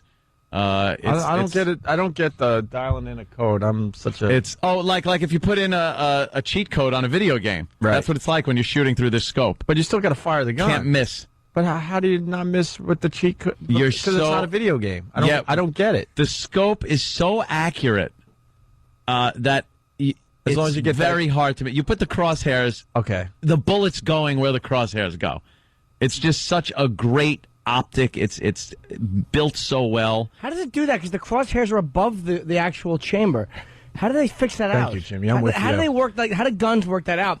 Where if you line some up with the crosshair, you're like an inch or so above the barrel of the gun, right? Yeah. How does it? Like why aren't it you works shooting out with below the it? distance. And when are you going to take? When are you going to take Jimmy? Elevation? You adjust for elevation. Oh. So I'm sure that's taken into consideration. When are you going to take Jimmy and I shooting? You go to the range. Let's go. I've never shot a gun. Next weekend. Maybe a BB gun. Want to go next weekend? We'll go to the range. I'd love to. I've never shot a gun. Jimmy, you want to go? Fun. It's a blast. It's a lot of fun. I'm away, but I would. I've shot many years ago. I shot rifles. Yeah. What, like 22s though? Yeah, little into windows. You got to shoot something that you're shooting a gun. This is like kablam. I mean, there's outdoor ranges, but the one that we had went to over the weekend was an indoor range. Yeah. Just firing very loud weapons indoors. There's something very, very cool about Did you guys shoot side by side, then have the two things come towards you? Like, nice shot, Turk. Danny actually said that at one point. He goes, yeah, Rooster. Yeah, Turk. Good shooting. We're bringing the target back. Yeah. Nice shot, but don't be cocky, Rooster. Is Dan a good shot? Yeah, he's actually is. He's a really good shot. I mean, obviously he's got more time. Sure, wow. more time in the range than I'd have. Yeah, right on. It's fun with the like I enjoy shooting the rifles a lot, but the pistols are a lot of fun too. And you get that target way back there, and you realize how much harder it is with a pistol than it is with a rifle. Obviously. Are you allowed to bring pictures that you want to shoot? And this one guy that was there. I'm had not a even target. I'm not even joking. Like, can you bring pictures? Yeah, you of can bring people you any hate as stuff? long as it's a paper target. Right. You know, you could hang it up on the hanger and put it out there. It's fine. Yeah, whatever. Can you you have a picture of someone? Yeah, Yeah. he said yes. So can we make videos of this? I think they technically frown on videos being taken in there, but I took a little small All right, video yeah, well, we'll do- camera and yeah, we'll- place it up there. We'll bring some hidden cameras to your shooting range. Hidden cameras. All right, listen, we got to finish up with this because then we got another terrific interview that Sam did out there in L.A. to finish up today's show. Anthony explaining why he dates women a lot younger than him. I did? This is from Friday's show. Ron and Fez Can I show. guess as to why, even though I didn't hear this? Mm-hmm. Because they're better. That's my guess. Because he can. But you see, Ant laughs, we're all laughing. It's a good thing. Yeah, it's whatever good. it is. It's a positive. That's what it is. Well, you're having adventures. I know that. Adventures, yeah, you got to have adventures in life. And by the way, I just don't get along with women my own age. I just don't. There's a woman I don't even want to. I don't know what the hell she's talking about. It's like groceries and kids and holidays. Ugh. I want like Disneyland and candy, homework. You want a girl who's going like this. Oh, this is so good. You can't even taste the alcohol. Yeah. So good. Yeah. You want to be there for her first drink. Yes, you should be there for their first drink, and it should be a Zima, and they should love it. Wow. I really don't get along with like girls, women my own age. I get along with guys my own age. That's cool. Hang out for the most part, you know. But women my own age, they go through this phase where nothing's very fun anymore. They're not into having fun. Like fun is this scheduled thing that's got to be around everything they're doing. It's just, and then the stuff they want to talk about isn't fun or interesting. Or spontaneous or anything. A bunch of old friggin' fuddy-duddies. Enough. Do the wash and shut up. When I was single, my sister set me up with a girl my own age. Crab Meadow Golf Course. It was a golf day because this broad like golfs. I'm like, Of course she does. I'm like, I have nothing to do. All right, I'll go on this, you know. And I saw her walking up. I'm like, I picked up my cell phone. I called my sister. I go, I am going to kill you. I couldn't relate whatsoever. And this No. girl was might have even been a couple years younger than me. She was so old looking in my eyes. I was like, you got to be effing kidding me. But I was a nice guy. I should have just said, look, I'm breaking on hives, and I should have ran. But I just like Ann, I'm a nice guy. I'm like, all right, let's play some golf. And we're walking, playing golf, and the whole time she's hoping I'm going to ask her out on a date. And I'm like, there's no effing way. And then I had to walk her to the car, and there was the awkward, you know, are we going to exchange numbers thing? And I kind of said something like, well, I'll see you around, because my sister was working at some bar at a country club. I'm like, maybe I'll see you back at that place. Yeah. Well, I'm sure sometime we'll have a drink. I never saw her again. I had nothing relatable with this one. Can I say this in the Office, the new one, like not the new one, the Ricky Gervais one, but the 2-hour special. There's a scene where he's going on blind dates and he's putting an ad in. You got to see the 2-hour special. And there's one that shows up at this restaurant because he's famous. He's David Brent and he's done this show. So they're like filming it as a documentary, like what happened to the Office people after. Yeah. And she's like not obese. But she's just kind of a fat, like chubby girl. Like she's a bluck. Big girl. She's a female E-Rock. Oh. Exactly. Yeah. Yes. Oh. Yes. And when she goes, David, and his his hesitation in answering her, and obviously wanting to get out of being is so great. The story sucked. I really did just stop the show with a brick wall. But trust me, it's so perfect. We should bring in the audio. Because I would like play to. Okay. Because I'd like to. Yeah, it's his facial expressions are. Yeah. Where Kind of does that curl his nose up thing. And Yeah. Hey, one more clip from the Ron and Fez show on Friday when Anthony was spilling his guts. One time the police showed up. Yeah. And, A little setup here, sorry. They... basically, Anthony, now that he's been single for a little while, with a little relationship in between, he's having a lot of house parties and enjoying the hell out of his life. And he's telling a story of what happened at one of these house parties. That's not a good story. That's what happened. That can't what happens be when good. I'm over. That can't be good. Get it? One time the police showed up. Yeah. And they didn't knock right away. It was 4 cars, 4 Nassau County cars, and 6 officers. They were called by the that lives on an angle behind me. Nice lady, I pulled up said, very by the way. stealthily and quietly and walked up to my back gate and were looking over the gate for a while before they let their presence be known. And they saw perhaps some nudity, perhaps some, they just saw some things. And then they came in, like, Anthony, and the music was blasting. Right. So the first officer, the first thing he said was, Anthony, it's Wednesday. Throw my hands up, what are you going to do? And then they all just started talking about the merger, and they go, we were watching you for a little while back there. He goes, enough said. It's like, oh, okay. And then the delivery came, pizza guy came, and I got to get the door. And now the cops are talking amongst themselves, so I go to the door, and the pizza guy now sees 4 cars, cop cars in front of my house. He's like, what's going on here? I just give him the money. I go, nothing. Get out of here. You didn't see a thing. Didn't see nothing. Coolest house ever. Yeah, whatever. The super bad cops are showing up. Oh, yeah. They were very cool. They were very nice. They just said, keep the music down because the woman there, and they actually called her a too. They said she just bitches about everything. This place is sounding more and more like the Tate LaBianca. You can only hope for an ending like that, too. It just seems like we're heading here. Tate LaBianca. We got up. We tried to press the key. There was blood on it. We got in. First thing we saw was piggies on the wall. Effing Ronnie. Very good. Hey, we got to take a break, but the one thing that needs to be said that you did say on Ron and Fez, I wish we had that clip. Not that you have to explain yourself, but people are like, wow, Anthony's out of control. Wow, Anthony's this.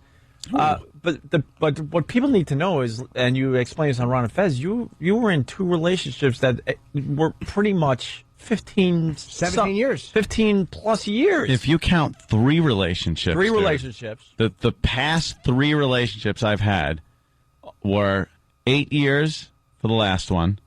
The marriage was 9 years. And the relationship before that was 6 years. So you're talking 23 years. 3 girls, 21 years. And a good boy.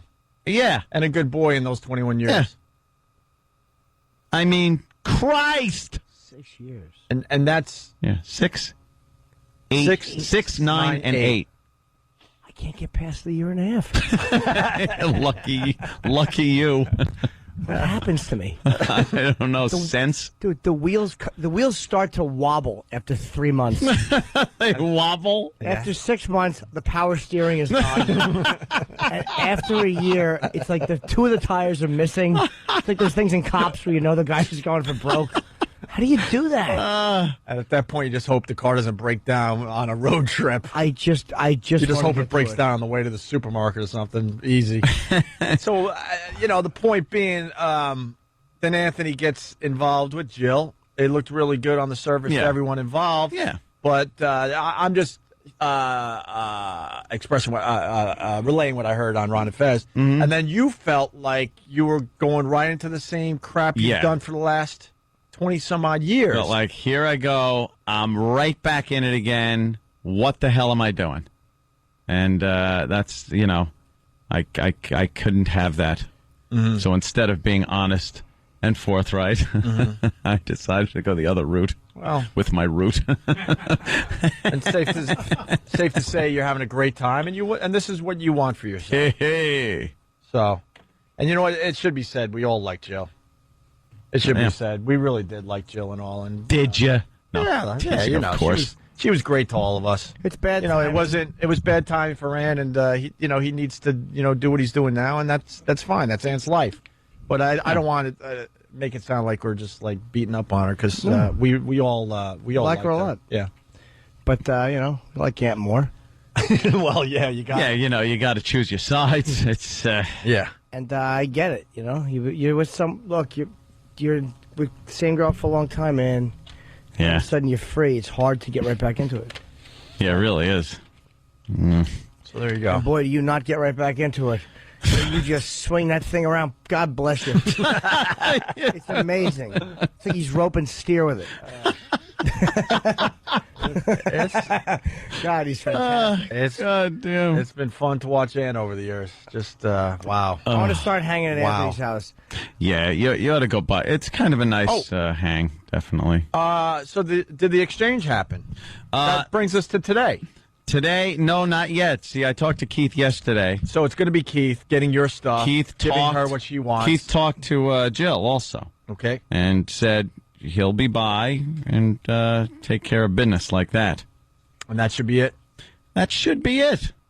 That should be it. And then there'll no need for, any communication or text or anything I like never met that. Smug Guy, though. God damn you. I know. Well, he was there. Yeah. Reporting from the jacuzzi. You know what I noticed today? What? That, like, this whole, the Jill thing has gone completely full circle because we were in the office, and it went from Traffic Girl, Aunt seeing Traffic Girl, now she's back to Traffic Girl. You actually, and I don't even know if you did this, she's doing the traffic because Manhattan is a nightmare this week because of the UN.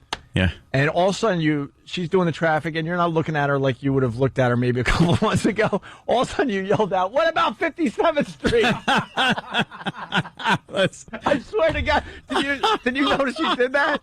It wasn't even like, I used to date this girl. Now you're like, where's my info? Talk about 57th. There's going to be one lane each way because of this UN crap. That's exactly what you said. I'm like, wow, it's gone completely. Wow, yeah, you're right.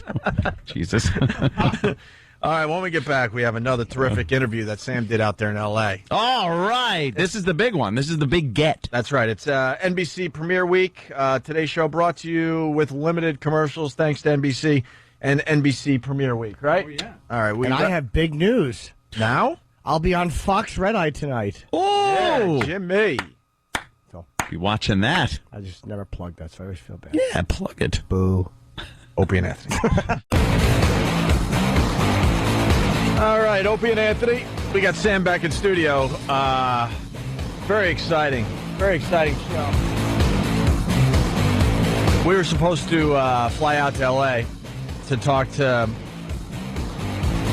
the almost stars of some of these big NBC shows. Because it's NBC Premiere Week, right? Right, Sam? That's the big news. That's the headline today. People need to know a lot of great NBC shows starting up this week. Yeah, starting tonight. All the shows on NBC are premiering. The Office, My Name is Earl. Heroes is going to premiere tonight. It's a 3-hour event for Heroes. Wow. Yeah. 3 hours? Yeah, they're doing like a 1-hour recap up to date thing. Oh, that's a great idea. Then a 2-hour premiere. And you a Heroes fan? No. I thought you would be. Nope. You should check it out tonight then. Watch the recap. No, you know something? I'm not a fan of the show. I've seen a couple of episodes. Not a big fan. What is it, the show? Nah, they all have powers. Ooh. I heard it's good. I'm actually going to say it. I don't know. Everybody's gonna be Although watching Hayden it tonight. Panettiere, Yeah, she's kind of good to look at. Although, There's hotter women. she's gay. Yeah, she's got a penchant for getting a little chubby, I think. Really? Yeah. Not now. No. She's fine now. But I see in the future, I see a problem. She's got a beautiful face. The body is average. Juicy, man. She's got No, youth. it's good. She's got youth on her side. Right. Juicy. But I don't know. You guys are making NBC Good really happy stuff. they paid for this. Yeah, I know. Yeah, I mean, I don't like the show. Well, she's fat. Yeah, I know. Good. How was your thing? what are you gonna do? I'd back Hey, it up in a second, though. and your girl was on the Emmys last night. I know she's getting a little too old these days, but Jennifer Love Hewitt. Who? You're not into her anymore? No. I liked her on Party of Five. That ship has sailed? That ship has sailed. She's a prude. She's a prude anyway. Yeah. She looked pretty hot last night on the Emmys. All right, that looks good. Well, there you That's go. got to be an older picture, right? That was taken yesterday. So. Oh, well, okay. She's still doing it? She's fine. Now, she's always been all right. Yeah. All right, Sam, where are we at? Let's get this crap over with. Well, I I got a show to do. I don't know if phrasing it that what? way is proper. We're going to get to the bottom of some of NBC's new shows. So would you talk to a grip from My Name is Earl? No. The key grip, my friend. Only the stars were at this premiere event. There's a lot of confusion, by the way, because NBC spent a lot of money to fly Sam out, then have Sam come back with the interviews, and it's supposed to be a rah-rah NBC Premiere Week thing that we were supposed to do today. They got to understand our show. Yeah, we got to be true to ourselves. Exactly. You're still getting the info out that you got some. Don't worry about it. You got some Right. great NBC shows that's starting up this week. What can I tell Did you happen to be on the plane with the winner? Because I know there was a winner that was supposed to. No, I didn't meet. Go out and hobnob with these people at the Hollywood party. That's right. You didn't even meet the winner of the big contest. No. Be on the other side of the velvet rope. That was the Right. Hey, and we'll see you on the other side of the velvet rope. So were you on the other side of the velvet rope? Yeah, I was on the other side. Yeah. Who's the winner? The side. The good side. No, the other side. No, not that side. The side where you have to reach over with your microphone. Yeah. No, that was you. I wasn't on the red carpet. I never met the winner. Did he go? As far as I know. But we made it sound like it was a big thing. I know. We're gonna escort this winner. He's probably so busy meeting all the big stars of NBC that he was like, all right, Sam's here. Yeah, but look at these people from The Office. These people from Kath and Kim, you know? Radio contests suck. It's a new show that's coming out. Oh, okay. Yeah. That's Is why I it? didn't hear of it. But I'm sure I will be hearing about it. Yeah, How bad do radio contests suck? We made it sound like this guy was going to be rocking, and he got a trip to L.A. He got to meet. You were supposed to like be his escort and show him around. Oh, Well, escort. Were you there by yourself the whole weekend? No, I flew back Friday morning. When'd you go out? Wednesday night. Jesus, Little twink alone in L.A. Yeah, what do you do when you're not getting the big gets? I made $1,500 a night cooking on Hollywood Boulevard. Okay. The boy of questionable race. What'd you do when you weren't doing the big interviews? What journalists do and just prepare.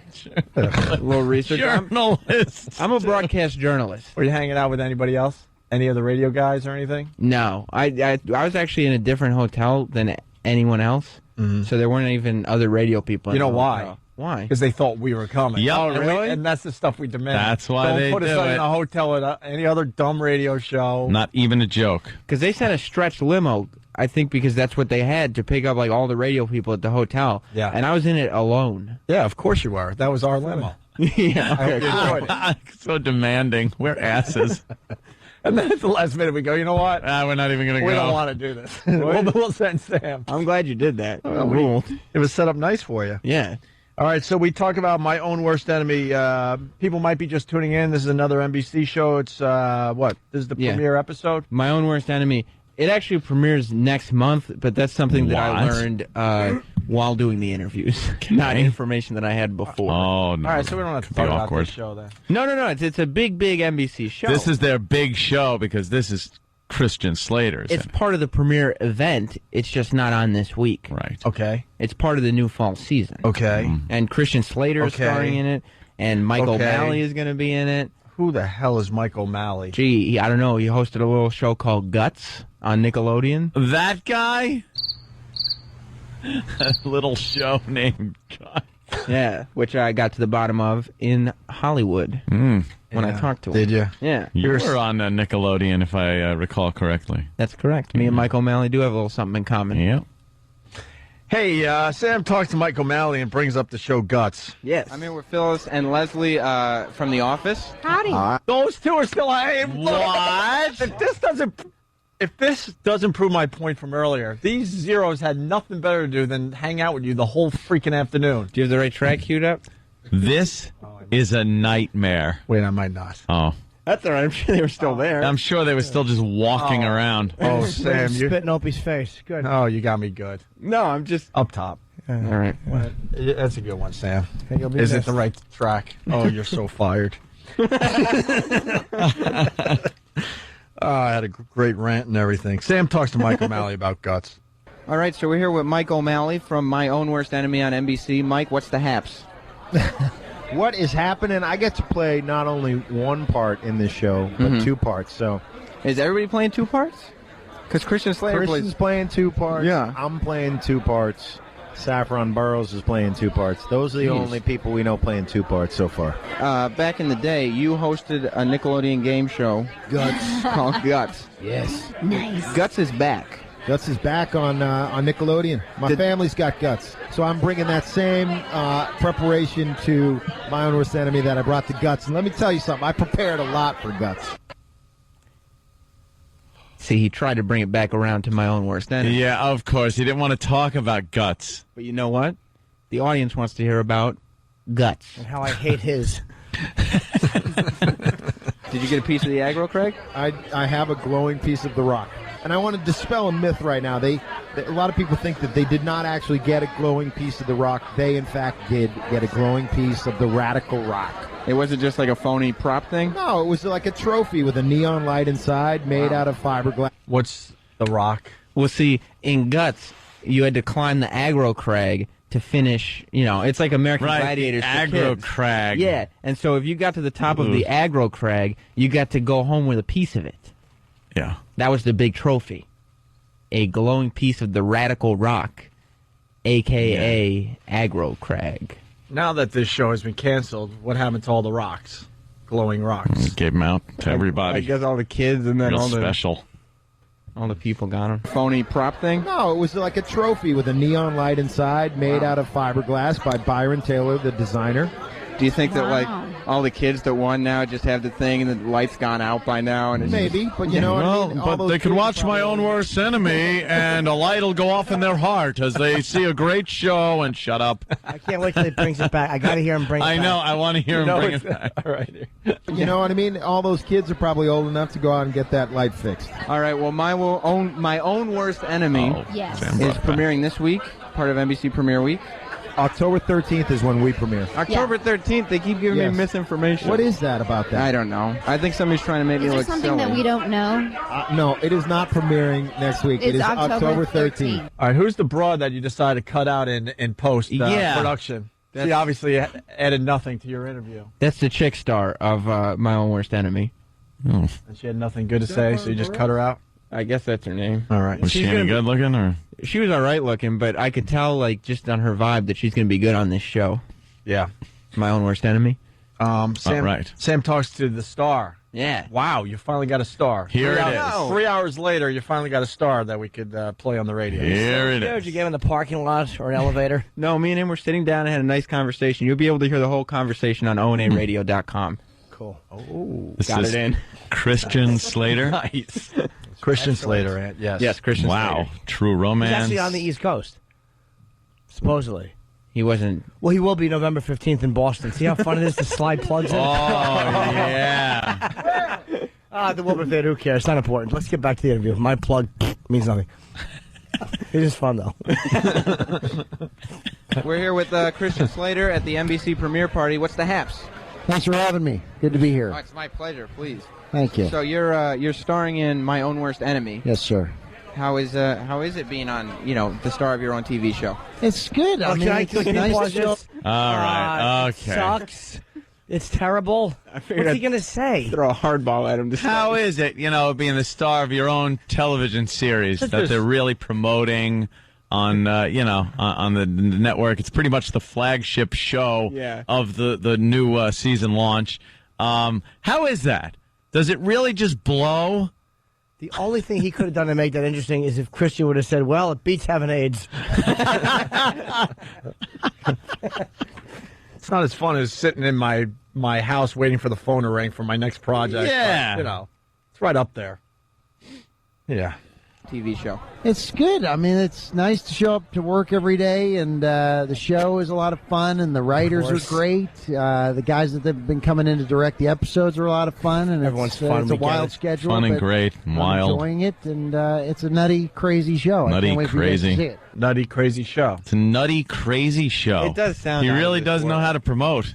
I would see it because I like him a lot. I think he's great. And I would see the show because it conceptually seems interesting. Yeah. But enough with everything's fun. It's fun. It's great. Fantastic. Terrific. How is it pulling a train on Patricia Arquette? That's what I want to hear. Fun. Fantastic. Great. Wonderful. Terrific. We're 25 minutes into his interviews about the show My Own Worst Enemy. Still don't know what the show's about. No idea. Because you didn't ask anybody.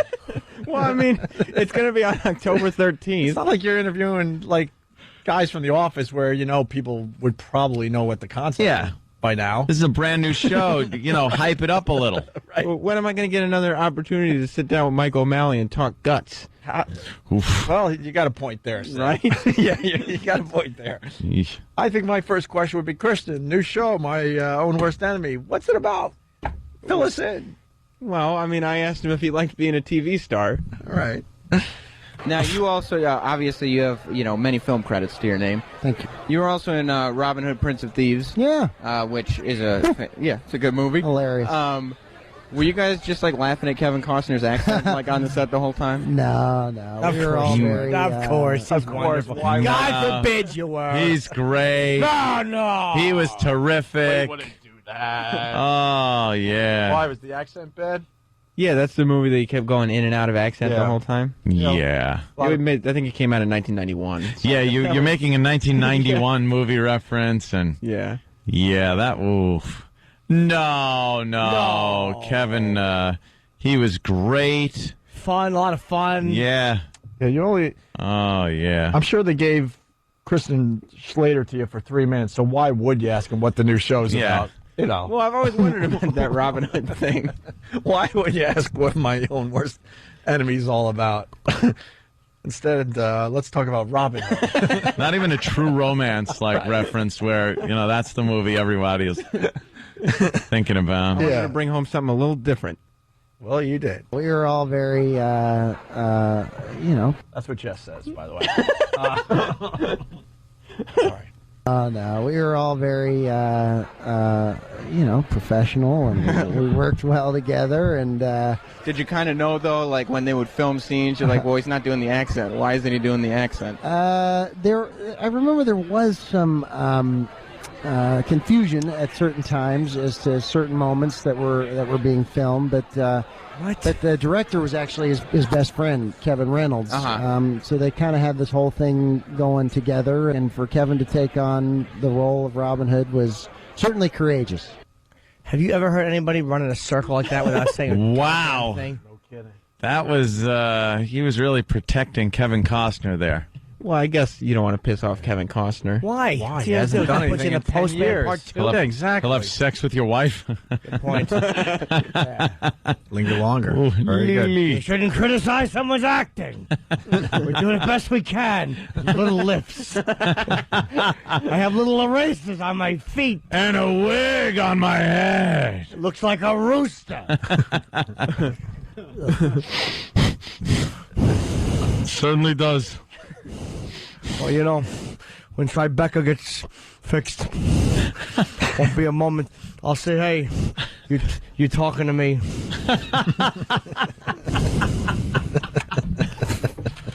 Shut up, Bob. All right. And this is how you wrapped up the great interview with Christian Slater. Yeah.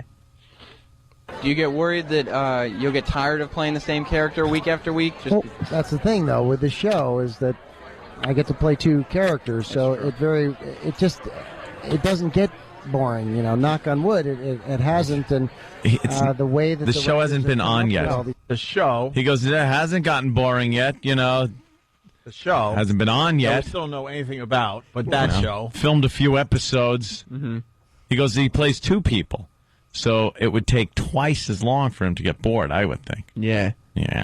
I was thinking, I honest to God, was waiting to get a moment so I could say twice as long, and then you did it for me. Didn't really get a laugh. That's all right. It's more thought-provoking. Yeah. That's what I say to myself all the time.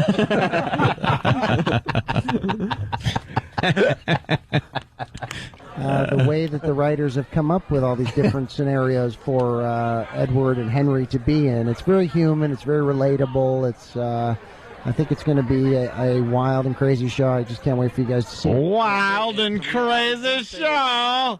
Exactly. Yuck. What happens in it? Pick up George Michael in a toilet somewhere. How crazy is it? He did that again. He do? George Michael caught in another bathroom with drugs. Drugs, time. though, Just right? drugs, no. Just drugs. Nothing in his mouth. Has he put out a hit recently or no? I don't know. No delicious treats dangling through a hole in the wall. Poor guy. Just can't wait for you guys to see it. Well, great. I was going to say it premieres this week, but I was very much corrected by Michael Maly earlier. Yes, well done. Yeah. It does not premiere this week. When does it premiere? It premieres October 13th. Okay. Which is a Monday at 10 o'clock following Heroes. So check it out. Heroes, My Own Worst Enemy on NBC man. this season. Thank you very much. Thank you so much. Thanks for having me, man. It's probably a good show. Sam, Yeah? honestly, good job. That's a tough spot. Thank you. Those press junkets suck. And I mean, if we want to hate find doing out, them. if we want to know what My Own Worst Enemy is about, we can unsolve the mystery altogether on October 13th on NBC. Oh, when we all tune in to watch it. Unsolve the mystery? Yeah. Unsolve the mystery. What are you talking about? Unsolve the mystery. I was thinking of that show, Unsolved Mysteries. You have jet lag. Maybe. Maybe I'm just stupid. All right. NBC Premiere Week. That's It great. starts tonight with Heroes. Yeah. I can't wait. You guys are definitely in the minority for that Heroes thing because everybody's going to be watching that tonight. Well, I'm more a Lost person than Who watches Lost? everybody. Nobody watches Lost. It's on that other network that's that on nobody A. watches. Oh, that's on the A. Yeah. Well, let's not talk about that. No, that show sucks. It was good in the beginning, but it's awful now. Yeah. But you were saying The Office, Sam, that you're No. a big fan of I The said Lost. I was a big fan of The Office. No, he said that those other networks are lost. Yeah, They don't know what they're talking Yes, about. that's exactly That's what it was. Yeah. Anyone else get the feeling NBC's going to be asking for some money back later on this afternoon? We talked about those programs for quite a bit of time. Oh, ad nauseum. Ad nauseum. Yes. Well, tune into all these fantastic shows on NBC. Heroes tonight, The Office and My Name is Earl later this week. October 3rd, Down and Dirty with Jim Norton on HBO. Oh, yes, Jimmy. Thanks, NBC. That's another network. Why is cable network? Why is CBS promoting NBC? Because they're dummies, man. Like, why are we? Because we're owned by CBS. Because they're desperate for advertising dollars. Okay. Hilarious. I was just wondering why we weren't pushing our own shows. At this point, they want to promote Clear Channel radio stations. They'll take Clear Channel's money. They don't care. Just take the money and run. Unbelievable. E-Rock, did you like the Sam interviews? Huh? Yeah, thank you. What was your favorite part? Oh, when he mentioned me about being fat, that was very good. That's everyone's favorite. Boy! Hoggy Boy! Hoggy Boy! All right, we get everything done, Ant? I think we did. Well, we have the naughty language version of the show coming up. Sirius XM, satellite radio. I think we did good. We can do whatever we want over there. We're going to use a lot of profanity. Yeah. It's going to be fun. How great was Michael K. Williams Oh, he's fantastic. on the Sirius XM side on Friday? Good enough that it made me go out and buy season 1 and 2 of The Wire, which I will now start watching. We finally had Omar. He was better than I ever thought he could have been. Great he hung guest. for 2 hours. He loved the show. Just BSing about anything. Loved it. Great. Man. He was a great guest. Yeah. Big fan of mine. I mean, it just was so wonderful. I was a bit jealous. I got to admit, man. You guys are having a great time. Also, for the people that are really into the Opie and Anthony show, I know you got the fringe listeners and the casual listeners, but for the people that like searching out everything that is Opie and Anthony, Intern David, when we set him up with the porn star and made him believe that there was a jealous husband in studio crashing through the door and was going to kill him. That video is now up on YouTube. A lot of pixelation, but we're trying to keep it on YouTube because they like to just yank anything that has anything to do with nudity. But if someone cracks their head open and might be dead, they'll show that video no problem. So Intern Dave gets terrified on Opie and Anthony. That's your search if you want to check that out. We'll see you tomorrow. Later. But enough of this palaver. Let's get the show on the road. Hello. Good evening. There we are on XM, Sirius XM. Yeah. Saddle. Sirius XM Satterrestrial. Why don't they just call it Siriexum? Siriexumus. Yes, Siriexumus. How about fucking eczema? How about rosacea? It's fucking XM. Sirius, you won the fight. You got the company. Big deal. You got bigger dicks. However your name. Take the XM's name. easier. FM, AM. Sirius. What? Yeah. Are you serious? Yes, an XM. It's Opens it easier. up to jokes. This was a hell of a takeover. Every Thursday, people are getting fired at this point. Oh, is that what it is? Thursday's firing day? If they're listening in Washington, call in sick this Thursday especially. This is going to be a bad one. Thursday, there's a bunch of unfolded boxes waiting at the door for you to pick up. Oh, yeah. Fold it up into a big box, get to your desk. I love how they say it's a merger because it was a hostile takeover. Yeah. Load up your little Ziggy cartoons you pinned up in your cubicle. Fucking, it's over. Mel was like Gordon Gekko at Teldar Paper. Yeah. Yeah. I just Good one, right? Yes. Yes. I just like looking at you confused like that. Well, that was a great reference. His greed is good, where he fucking shit-canned everybody. Yeah, he just chopped heads off. Oh boy, did he! Hey, my thought, not that anyone cares, but I say you come up with a completely brand new name because I think both companies had some rocky roads. They both had a rocky road to where they're at today, and you just kind of like clear the field and start Something over. new. Oh, like I was at. This means nothing. I understand that. I'm gonna start acknowledging some of the stuff I say means nothing before I say it. It'll make me sleep better at night.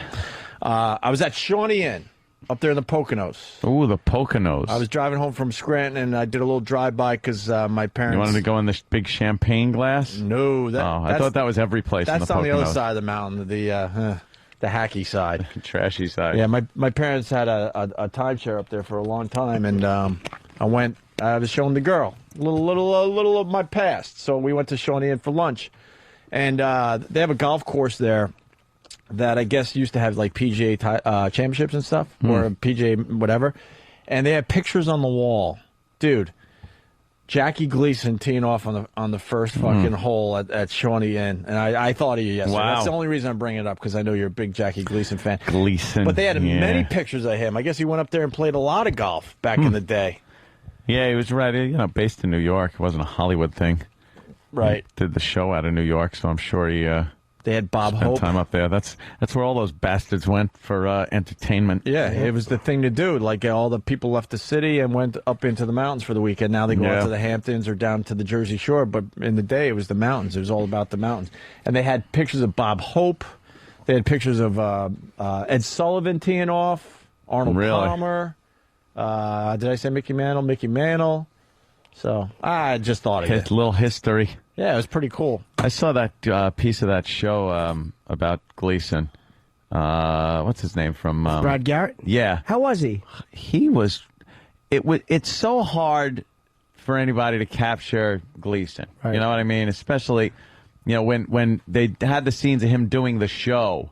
And they had him doing the lines that you just remember Gleason doing, and Alice, the woman that played Alice, was doing her lines, and some of the lines are different than they are on the show. I don't know whether they were able to get rights or it was a problem. I'm not sure, but he fucking looked. They made him up where he looked like him. But he's not fat. How'd they do that? I don't know. They put some kind of prosthetics on him where he looked like Gleason, and not only the makeup, he was able to actually make some of the faces that Gleason made, and his mannerisms were really good. The voice wasn't really there, and like I said, like when they're doing scenes from the Honeymooners, you're just so used to seeing Gleason do it with Audrey Meadows that seeing anyone else do it, it's like, oh yeah, you're trying too hard on this line, and but he did such a good fucking job in that. Really looked like him. I do an amazing Gleason voice, but I can't do it. Obviously, don't look like him. Oh damn! Let me hear. No. I'll do it. Oh, all right. Here comes Ted Gleason. I didn't even think of that, but no, I wouldn't do. That's a different character. Oh. Go to the moon, Alice, because there's no atmosphere. Ted Gleason was never was Jackie's unfunny brother. Ted Gleason. And he just repeat everything Jackie said, trying to be funny. Yeah, but he would kind of just ruin it. You are a blubbermouth. No, it's blabbermouth. Oh, excuse me, I was talking to Iraq. I lost you somewhere. What was this? A movie? Yeah, it was like a kind of a TV movie that was made a couple of years back. Okay. I have that too. I've never seen it. Really? Yeah, yeah, it's pretty good. It shows some of the behind the scenes stuff of how he went from doing his variety show to doing the Honeymooners, and how the producers were like, no, this is stupid. Because people aren't going to sit there and watch a half hour based on one sketch that you do. And he put his money behind it because the producers weren't paying for it. Didn't it not do well in the ratings, too? Like, it was never... at first, but it wound up being, he always regretted not continuing and doing more. Oh, really? Because they actually had Brad Garrett. Is it Garrett? Garrett, Garret. Yeah, Brad Garrett doing older Jackie Gleason doing an interview, which was really fucked up with remember the gray mustache he had and everything? They had him made up like that and doing like one of Jackie Gleason's final interviews where he talks about regretting not continuing with the Honeymooners But he a did little a lot longer. of episodes, didn't he? How many episodes? Just the real ones are only the 30. 39. 39 episodes. But that, a little insight on how he was a womanizer. I mean, some of the Jackie Gleason dancing girls were kind of his squeezes. Yeah, and they have him when he was doing that skit where he fell off the ladder and really broke his leg. So he's in the hospital, and there's some girl just like rubbing his head and everything, and he's like, "Hey, baby," and then his wife walks in and just starts really giving him shit. He apparently tried to hide the girl in the closet. I was going to say, but good boy, Ian. Good boy.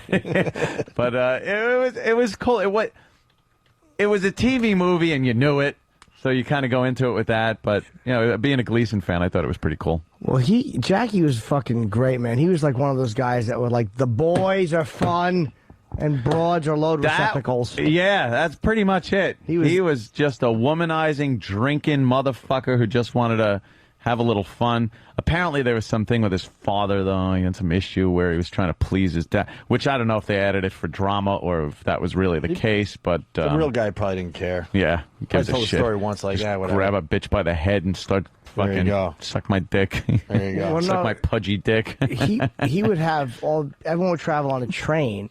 And he would get music, and They it would be have a a party. fucking party, man. It was all guys smoking cigars and playing cards, fucking laughing. And I guess he'd have chicks there to fuck, but I mean, he wouldn't bring the girls. Yeah. No, the girls were there. They were in the back car. Exactly. Go to the back car and get laid, and then come back and have some more fun with us. But I mean, their wives and chicks. He wouldn't. Yep. Like No. a bunch of broads are fucking like hookers. They the cast that they got was pretty good too, because the girl that played Alice was really good, and the Norton character was amazing. I don't know who they got to do that too, but really pulled that Cedric off. the Entertainer, I think. Yes, right. It was Cedric. But even he was saying stuff in the show like, he said, "Oh, do you know where?" Somebody asked him, "Do you know where Jackie is?" And he goes, "I don't see him until we're on the air." Like it seemed like Art Carney and Jackie Gleason didn't really have any kind of a rapport with each other off of the show. I heard that Gleason had this thing he would do too, where he forgot a line, and I think of this every time I watch The Honeymooners. If he forgot his line, he would rub his stomach, like if he was trying to remember. I don't know if that's true, but it makes sense because I heard he hated to rehearse. They were great with bailing each other out, which is something the show needed because, they didn't rehearse. They just kind of went out there, and if somebody flubbed the line, the other person was able to pick up and without making it awkward, make the person remember the line by saying something or goofing on the situation that they forgot the line. It was really a bunch of very talented people on that show. They were real, except for Trixie. She was talented financially though because she's the only one getting paid for the fucking. Her brother show. was a lawyer, I think, right? Joyce Randolph. Yeah, they were real. Said, we'll take some money, but they were real entertainers. That you know what I mean? Yeah, where you could go out there and wing it. They all came from the stage, and where like you're performing every night, and if someone flubs a line, you can't say, "Wait, we got to do that over." You got to just go with it. He got done with the show. They'd go out on the stage, and he'd talk to the crowd and shit like that. Mm-hmm. You never fucking really get that kind of shit and get people that are able to work off the cuff like that. It was live. Yeah. TV, and in those days it was like they had no content freedom. Like you couldn't even think about sex. They had a real narrow corridor. Yeah. And now when these dumb sitcoms promote they're going to go live one time, it's like, whoa. Oh, how are they going to do this? Jackie Gleason and the rest of them are rolling their eyes wherever the fuck they are going, we did this fucking every week. Please. And they make it such a big deal. Yeah. Live, something might happen. I went out live twice. The original Colin Quinn show was The 3 episodes you did on NBC. Oh, right, yeah. Which were 9:30 on Mondays, and I was on 2 of them. And you went out live. It was live TV on NBC on the SNL stage. It was intimidating. I mean, because you knew if you fucked up, it was. I remember Patrice forgot a line, and we were sitting there. He had us sitting at this table, and Patrice forgot something. And I was watching him. I was just, it was so funny to me that I knew what I forget. I knew the line, but he was reaching for it. I'm like, oh God, he fucking forgot what he was supposed to say. This idiot. It was wonderful watching your friend fucking forget himself. Yeah, I would love to see those now. I forgot about the NBC. I watched it recently. I watched the monologues, Colin's monologues on NBC. It annoyed me to this day that fucking Jeff Zucker, who was there for the last one, didn't pick him up. He liked the show. But it was just too edgy, the racial stuff. That's too bad. The fucking monologues Colin did were great. People on Instant Feedback, they all went and saw Ghost Town. Not all, but a bunch of people, and they're saying it's a good movie. Yeah, it looks good. And that Bob Kelly and his fat arms flailing had them laughing really hard. So, hey, Brooklyn Ace was on hold, and he had to go do his job, I guess, and he wanted to know what's going on with our contracts, and and I was going to tell Brooklyn Ace, well, Anthony spilled the guts on that on Ron and Fez as well. Well, I kind of said, actually, I was pretty good. I was like, I don't think you got to worry about that. It's been being taken care of. And don't worry, and blah, blah, blah. I would like to know, I will say this, everything is not fixed. I don't think that we're secure yet. That's all I'm saying. Oh, no, I don't believe that either. I don't believe I've seen no paperwork. I've seen no nothing. Right. You know, I don't care what anybody says. No, you're absolutely right. Until shit is signed, until people have signed stuff, until there's definite stuff, it's all just, hey, we like you. Yeah, do you? Yeah. Let's get some stuff done. Hey, you're great. Yeah. Yeah? How about a little thing that rhymes with schmontract? That's how I do it. I'm clever. So that's contract, by the way. Perhaps more than that. Anthony will be giving the updates on his next Ron and Fez appearance. On all of my Ron and Fez appearances. Yes. That I do. You'll get the scoop over there. Do you know I've never sat in on Ron and Fez? Oh, you should. It's fun. I always feel like I'll be so intruding. Much fun. It's good time. No, you know what? You sit down, you let Ron be the captain of the ship, and you just kind of chime in. And there's plenty of good subjects for stories. And then Dave is just retarded, so he's a lot of fun. You know what it is? Just it's a lot less pressure because you're like, if it's a bad show, it's not on us. Dave's, yeah, exactly. You know what I mean? That's why it's fun to do the show. It's no pressure. You go in there, and if it works, great. If not, it's not my show. Dave's got the funniest gimmick now. What is it? When Ronnie says something, and Ronnie's great at doing the subtle joke that, like, you know exactly what he's talking about, but it's so subtle and barely there, but you're laughing because you know what it is. Right. And then Dave will just go, "Oh, you mean cum?" Like he's just the obvious, let me just throw out, even though everyone got it in the genius, subtle way that Ronnie presents it. Yeah. Dave just blurts out the obvious Captain answer. Obvious. Yeah, it's really fucking funny. I like it. Yeah, that's what I was getting at, Yeah, Dave. thanks, Dave. Yeah, Right. thanks, Dave. Hey, we got a Hoggy Boy trailer. Hoggy Boy trailer? Debuting this is Derek and Steve's latest. In a world with unlimited food possibilities, He's a giant cape napkin around his back. one man refused to stop eating. Pocket full of chips. A crunch, a crunch, a crunch, a crunch. A crunch, a crunch, a crunch, a crunch. And eating. And eating. Where's my hoagie slippers? He puts his feet in their actual hoagies that he's taped up. Yes. He drives a hoagie mobile. Car runs on vinegar and oil. Coming this winter. Hoggy Boy's enemy is not kryptonite, it's an expiration date. And sometimes he eats it and gets all sick and he's shitting. Diarrhea from bad hoagies. Eric Nagel is... He's not allowed into the halls of justice because a lot of times he liquid shits down his legs. Superman slips in it. Gets all mad. He gets paralyzed. Hoggy Boy. And he just walks into the room slowly with 2 hoagies in his hand. And he takes a bite out of each one while a crime's being committed. Just watches the crows. He helps no one. Bravo. Good job. Hoggy Boy is a cunt. Boy stinks. Hoggy Boy fucking stinks. He's a fucking boob. Hoggy Boy is a boob. And can I just say to someone, that picture of you is very, very sexy. Oh, can we see Jimmy? Well, I'll show you after. Can after what? Why? I won't blow up your spot. Oh no, I know. I'm not. I don't think you'll blow it up at all. Oh no! Not at all. I might have left my phone over at. What? No, I didn't. I got it. That What? scared me because I need my iPhone 3G. Honey, don't be fresh. All right. Hey, I was looking at some of the other stuff that is going on today. A couple weird things. In a world. Yeah, that was very funny. Volume. Well, this isn't that weird. 1/3 of white Democrats, yes, have a negative view of blacks. 1/3 of white Democrats. They asked them a few questions. It's not quite a negative view. They asked them a few questions, and what were some of the questions? They answered yes to them. Just their basic impression of black people, and not all black people, and it was like they think they're portrayed as. It's a weird way they ask the question, as like lazy, or prone to crime, things like that. And that's how they answered it. So I don't think it's that accurate. Mm-hmm. And I asked some Republicans. I'd like to see those numbers. If 1/3 of Democrats. I think the reason you say it's not accurate because you think that it should be 2/3. It should be. Because I'm shocked to hear you talk like this.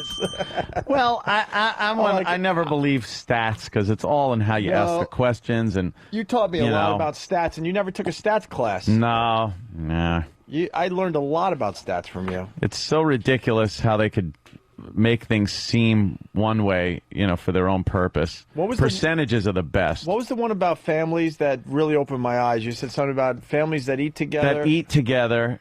There was a survey. Yeah, the kids are less prone to use drugs. Right. Something like that. And it's like, it has nothing to do. If a drug-using child and a shitty family get together a few nights to eat, the kid's still going to do drugs. It's like if you're in a family that does have dinner together, you probably have a good communication with your parents, and that's what keeps you off the drugs. Not this magical, we sit down at the dinner table cure for a kid doing drugs. And percentages, it's like the highest, they say that the fastest growing population of people getting AIDS now is elderly women.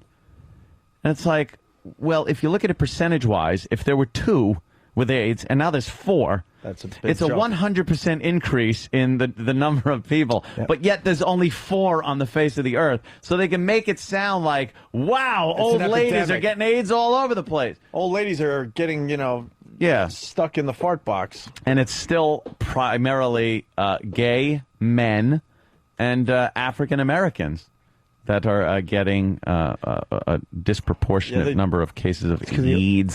They do that stat. It gets the people talking. Fucking intravenous drug use and unprotected and unsafe sex. That's what you're getting. The old people. They like to fuck. They like to fuck. We like to fuck. Oh, she's cute. Will you let me see the picture, Jimmy?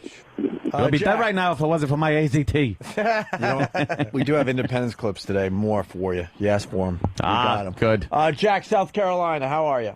Hey, what's going on, fellas? Good. Hey, Jack. Happy birthday, Jimmy. Hey, thanks a lot, man. Really appreciate it. See how that slows everything down? Go ahead. Hey, I'll talk quicker. I'm just teasing you. Hey, listen, Hoggy Boy needs an arch enemy or arch nemesis, and I think it should be Jared from Subway. No, Hoggy Boy's arch nemesis is Scale Man. He's a flat thing with numbers on him, and whenever Hoggy Boy steps on him, everyone laughs and points. That's what Scale Man does. When Hoggy Boy runs into a room to save somebody, Scale Man lays there. He's got to have a couple, though. Like every superhero doesn't just have one nemesis. So maybe Treadmill Man. I knew Ant wasn't feeling Scale Man, and he was right. Scale Man sucked a bag of baby dicks. Good. Scale Man I like should Scale get Man. fucking hepatitis. But Elliptical Girl, I believe. What about, does he have a sidekick? Did we talk about that? Hoggy Boy and his sidekick? He tried one, but he hurt his back. And he slipped out of his hoagie shoe. His hoagie slipper. He fell out of his hoagie slipper. I'm sorry, he's right there. Yeah. Oh, look at him. Shaking his Hoggy head. Boy, suck a dick. Rolling his eyes. Poor Hoggy Boy. Eyeing his roll. use that already? You certainly do. I think I did the other With day. the same zeal. I apologize. With the same zeal. I'm such a phony. This is weird too today. Led Zeppelin reportedly planning on touring. Oh. Which isn't weird. A lot of people want to see the Zeppelin again, right? Sure. They're planning on touring without Robert Plant. He wasn't really a big part of the band, to tell you the truth. Very replaceable. No, he was. He was the lead singer. Literal Jim. What are you talking about, Literal Jim? How do you... That's just silly. How do you fucking tour without Robert Plant and call yourself Led Zeppelin? The Doors try to do that crap. I know. Yeah, it doesn't work. And they had some cool singers. They had the dude from The the Doors Cult. went out to try to be Led Zeppelin? It was so silly. Yeah. They're like, what are you doing? We don't exist yet. You're dead. I don't know what I'm talking about. I'm just tired. It doesn't, that doesn't quite work. You could probably get people, though, that sound like him. There are enough people out there. Well, that's the latest trend because David Coverdale. Well, yeah, you get him. Maybe the guy from Tesla. Maybe. But no, we talked about this recently. That the latest trend is bands just going out and getting the new singer that sounds exactly like the singer. Yeah, that doesn't sounds feel and like looks doing like it. they did in their heyday. And Like that's Journey. Journey. Oh. Yep. And Boston doing it with the guy from Home Depot. Remember Yeah. that break we did? But at least he died. Like when you look at that guy, Brad, Brad Delp, yeah. All right, he's dead. But Steve Perry's alive, and this fucking Asian kid is fucking. Not to the broke. band. He's dead to them. Yeah. Fucking, they That hate Asian him. kid is. They really do hate him. Yeah. Yeah. And now that's the latest thing. And Zeppelin's going to go down that road without Robert Plant? Come on. What? Just because Robert Plant ain't that good these days, and we've been through that plenty of times. I just don't. I ain't feeling his vocals no more. I'm a huge Zeppelin fan. I can't imagine paying for a ticket to go to Madison Square Garden to see like Zeppelin without Robert Plant. You know, I'd rather hear an out of tune Robert Plant. Dude, it would be so cool to just see fucking Jimmy Page and hear the songs the way you remember them. Fuck if Robert Plant don't want to be up there. Get a guy with some curly blonde locks and shove him up there to fucking sing like he's got no balls. Florentine 10 years ago. Yeah, Florentine there you don't belong here. go. Why? Well, and not only are they thinking of touring without Plant, they're writing new material. New songs. Now That's kind of cool. And Travis came in and goes, the three guys are writing new material. I'm like, no, there's two guys. Yeah. And John Bonham's son. Now, who wrote most of the biggies for Zeppelin? Was it? That's a really good question. Was it Robert Plant? That's a very Was it good Jimmy question. Page? I think a lot of them were Page Plants, right? I think so. Page Plants. Yes, sometimes they just put the name on there for I understand. publishing. I'd like to know who really wrote the fucking things. That's a good question. What did John Paul Jones do? Yeah. Did he write some of that Maybe stuff? he wrote everything. Is he dead or alive? Maybe Bonham wrote every fucking hit. Imagine if like that happened, like a Foo Fighters arrangement. Yeah, Dave sure. Grohl. So, and Robert Plant, Travis pointed out, is doing very well with. He doesn't need the Zeppelin thing anyway. He's what is Going he? out with a lute these days? Pretty much. He's doing like folk music with that broad. Oh, What's her name? Alicia Krauss. Alison Krauss. Allison, right. I'm sorry. Alison Krauss. They had a Grammy record together and everything. They're successful. I didn't realize how successful they were. They were at Bonnaroo, and I thought they were like, "What the fuck is this pairing?" I actually said that. I'm like, "What the fuck is this pairing?" Like angrily, like I was onto something. You have to. I don't know if I ever heard. I haven't either. Do we have their single? All right. Is this the girl from Benson? What? My teeth hurt when I said that.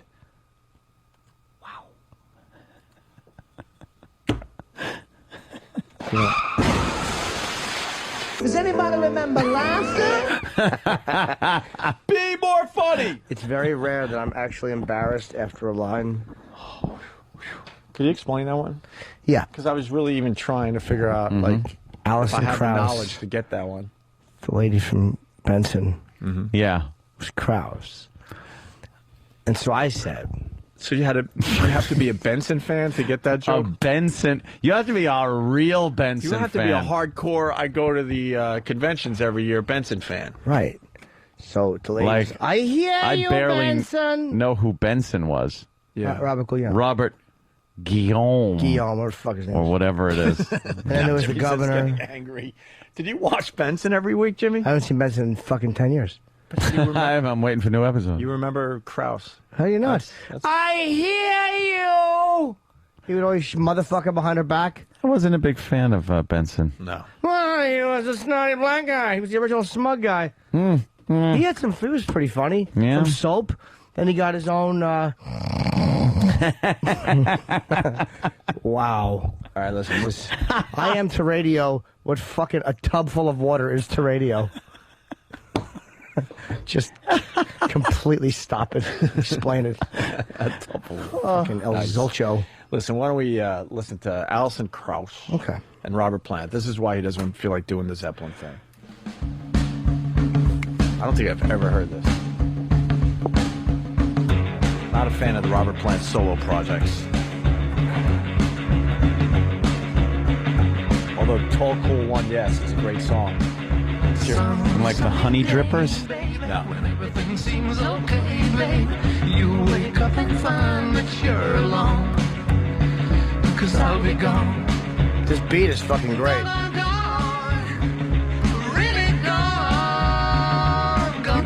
Yeah, but you can't make a bad song using that beat.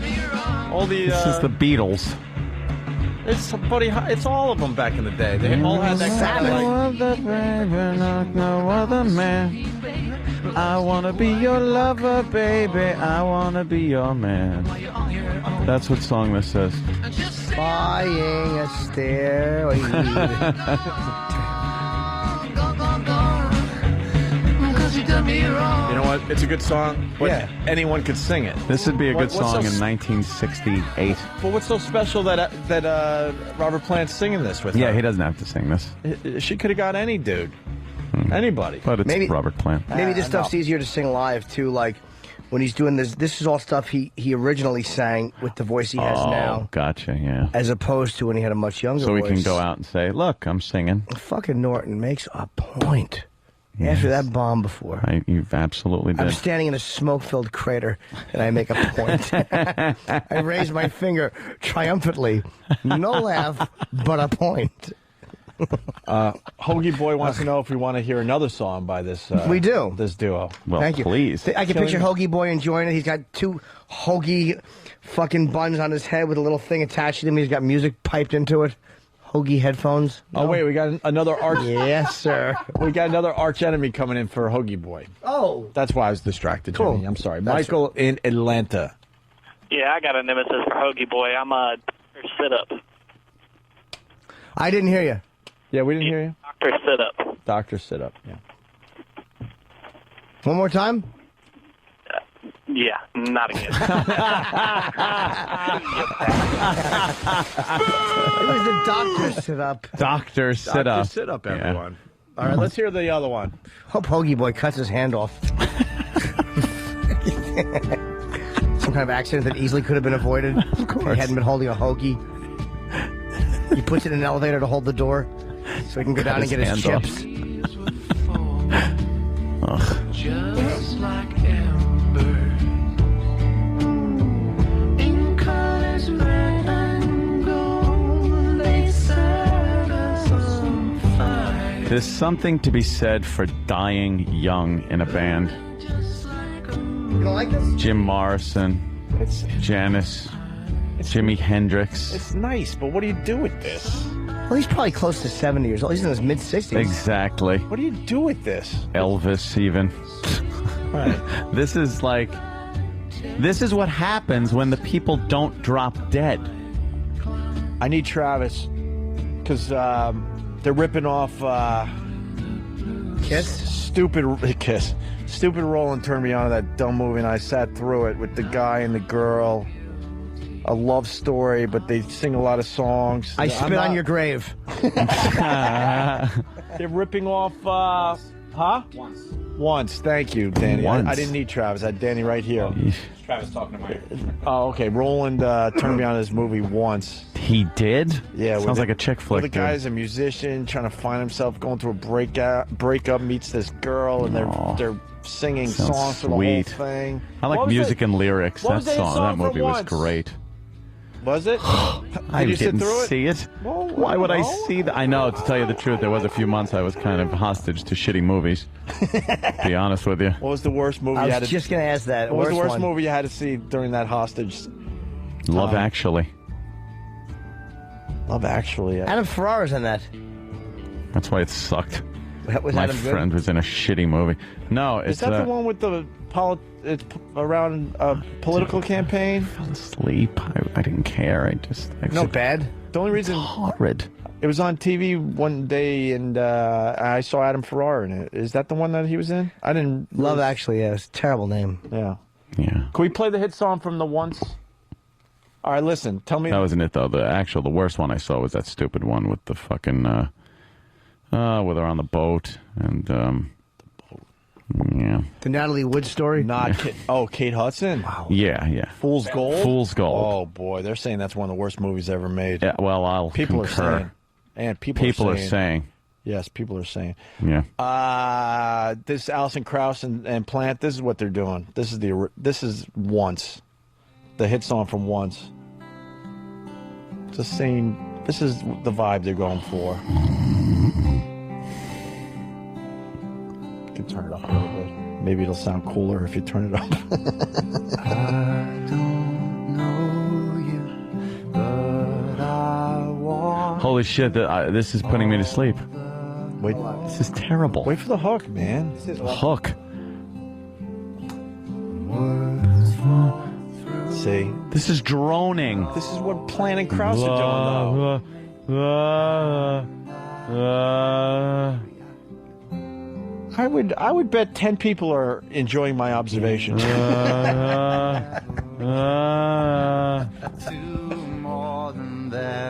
is fucking awful. All right, here comes the hook at least. Is it?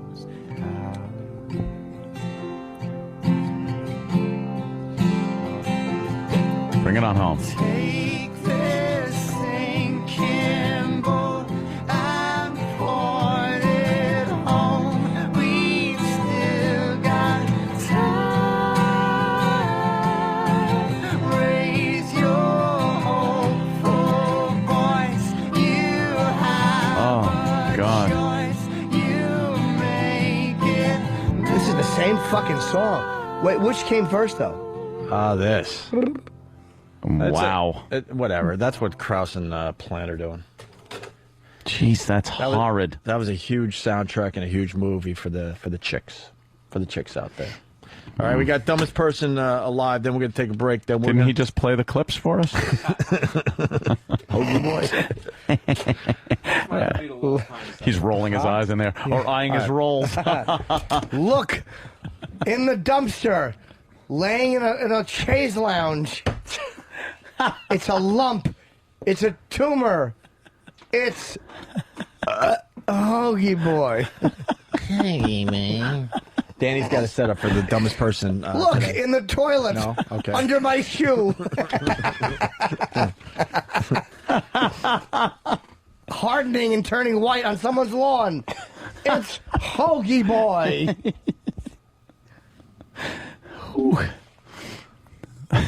I wish I could. Look, in a sandbox being buried by a cat.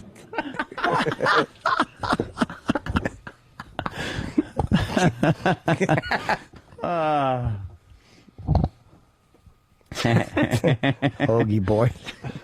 Hoggy Boy stinks. He's the fucking worst. His Hoggy shoes are so old, he actually has to tape it with duct tape, the rolls around his Hoggy feet, because his shoes always fall off when he clicks his dumb heels. He clicks his heels whenever someone says Hoggy, because he thinks he's getting one. And his little Hoggy shoes fall off. So he had to duct tape the fucking buns closed around his fat feet. Fucking Hoggy Boy steps on a rusty nail. Hoggy Boy's taking on a life of its own, and everybody wants in. Nick in Massachusetts. Nick. Yeah, how you doing, guys? Hey, Nick. Hoggy Boy, let's see if you can survive your arch enemy, Gymnasium. Gymnasium. Yeah, just pause a little bit, Nick. That's good. It's a good line. Let's say hi to John in Brooklyn. John. Hey, guys, I want to say that was an awesome movie. You know why? I can totally explain Once to you, and you guys are going to be like, oh, yeah, I never All right, thought about that before. Yeah, go ahead. Once you guys were ever in a garage band?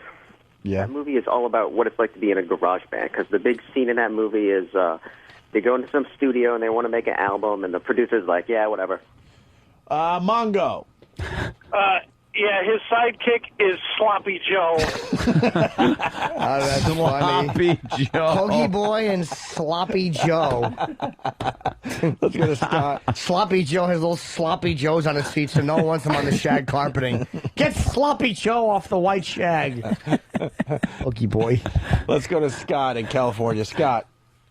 Hey, I got a good sidekick for a Hoagie Man. It's the Hoggy Boy! Yeah. Go ahead. The sneaky snacker. I hope you're killed in a fire. What? He was just trying to contribute Sneaky to the show. snacker. But he was trying, Jimmy. Hey, I hear him all the time Shut talking up. about sneaky snacker. Should have done with jet fuel on you. All right, dumbest person of the day. That's Hoggy Boy. What's this about? Yeah, this video's been making the rounds the last few days. It's a woman. She's taking cell phone video out of her car. Like, she's driving and taking a video out of the windshield of her car. Okay. And she's describing what she's seeing. That's pretty much all the setup that you really need for this one. Is this the same lady that does all that, the rainbow? No. It's a totally different chick. Totally different chick. Yeah, so just keep that in mind.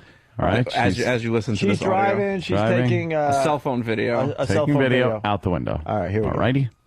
And this truck driver's insane. We're on 35 going north, and he is moving in reverse up 35. I've never seen anything like it. He must, I'm going 70 miles an hour. Oh, no. And he's going faster than me in reverse on All right, shut it, 35. shut it, please. Crazy. Okay. You want to play What's Wrong with This Audio? Yeah. I know what she's fucking saying. I think it's 'Cause obvious it's to freaked everybody. me out a couple of times. Oh, really? Yeah. It's freaked me out a couple of times. I'm like, what the fuck is But why would it freak you out if it looks like it's like on an angle a little bit? Sometimes you can't tell if you're looking directly behind. This That video is fucking being towed. shot from exactly. She was shooting it from directly behind. So a truck was being towed, obviously. Yeah, A truck's being towed. From her perspective, it looked like it's going backwards. It never freaked me out that I thought the truck was doing 70 backwards. It's just if you get a quick glance at first, you think maybe somebody's driving the wrong way down the highway. But instantly you go, oh yeah, okay. It's being towed. That This can't be dummy, possible, because I've been on this earth long enough to know that it would be ridiculous to actually think that. This dummy For longer than a second. actually thinks the truck is doing 70, going faster than I am. Jesus. Is there more? That's it. No, unfortunately, that's it. But the fun part of that video is actually reading the comments, and like on like the 8th page of comments, after like 350 other people, somebody has to go, well, it's obviously being towed. It's like, well, yeah. Yeah. 1,000 people already beat you to the punch on that. Yeah. All right. Dumb broad. We got to take a break. Some great Hoggy Boy stuff coming in, too. What's a Hoggy Boy? Arch enemy Jenny Craig is coming in. Scott from Massachusetts. All right, listen, we're going to take a break. We have our super agent here today, super agent Yes. Bob Eatman, and we are...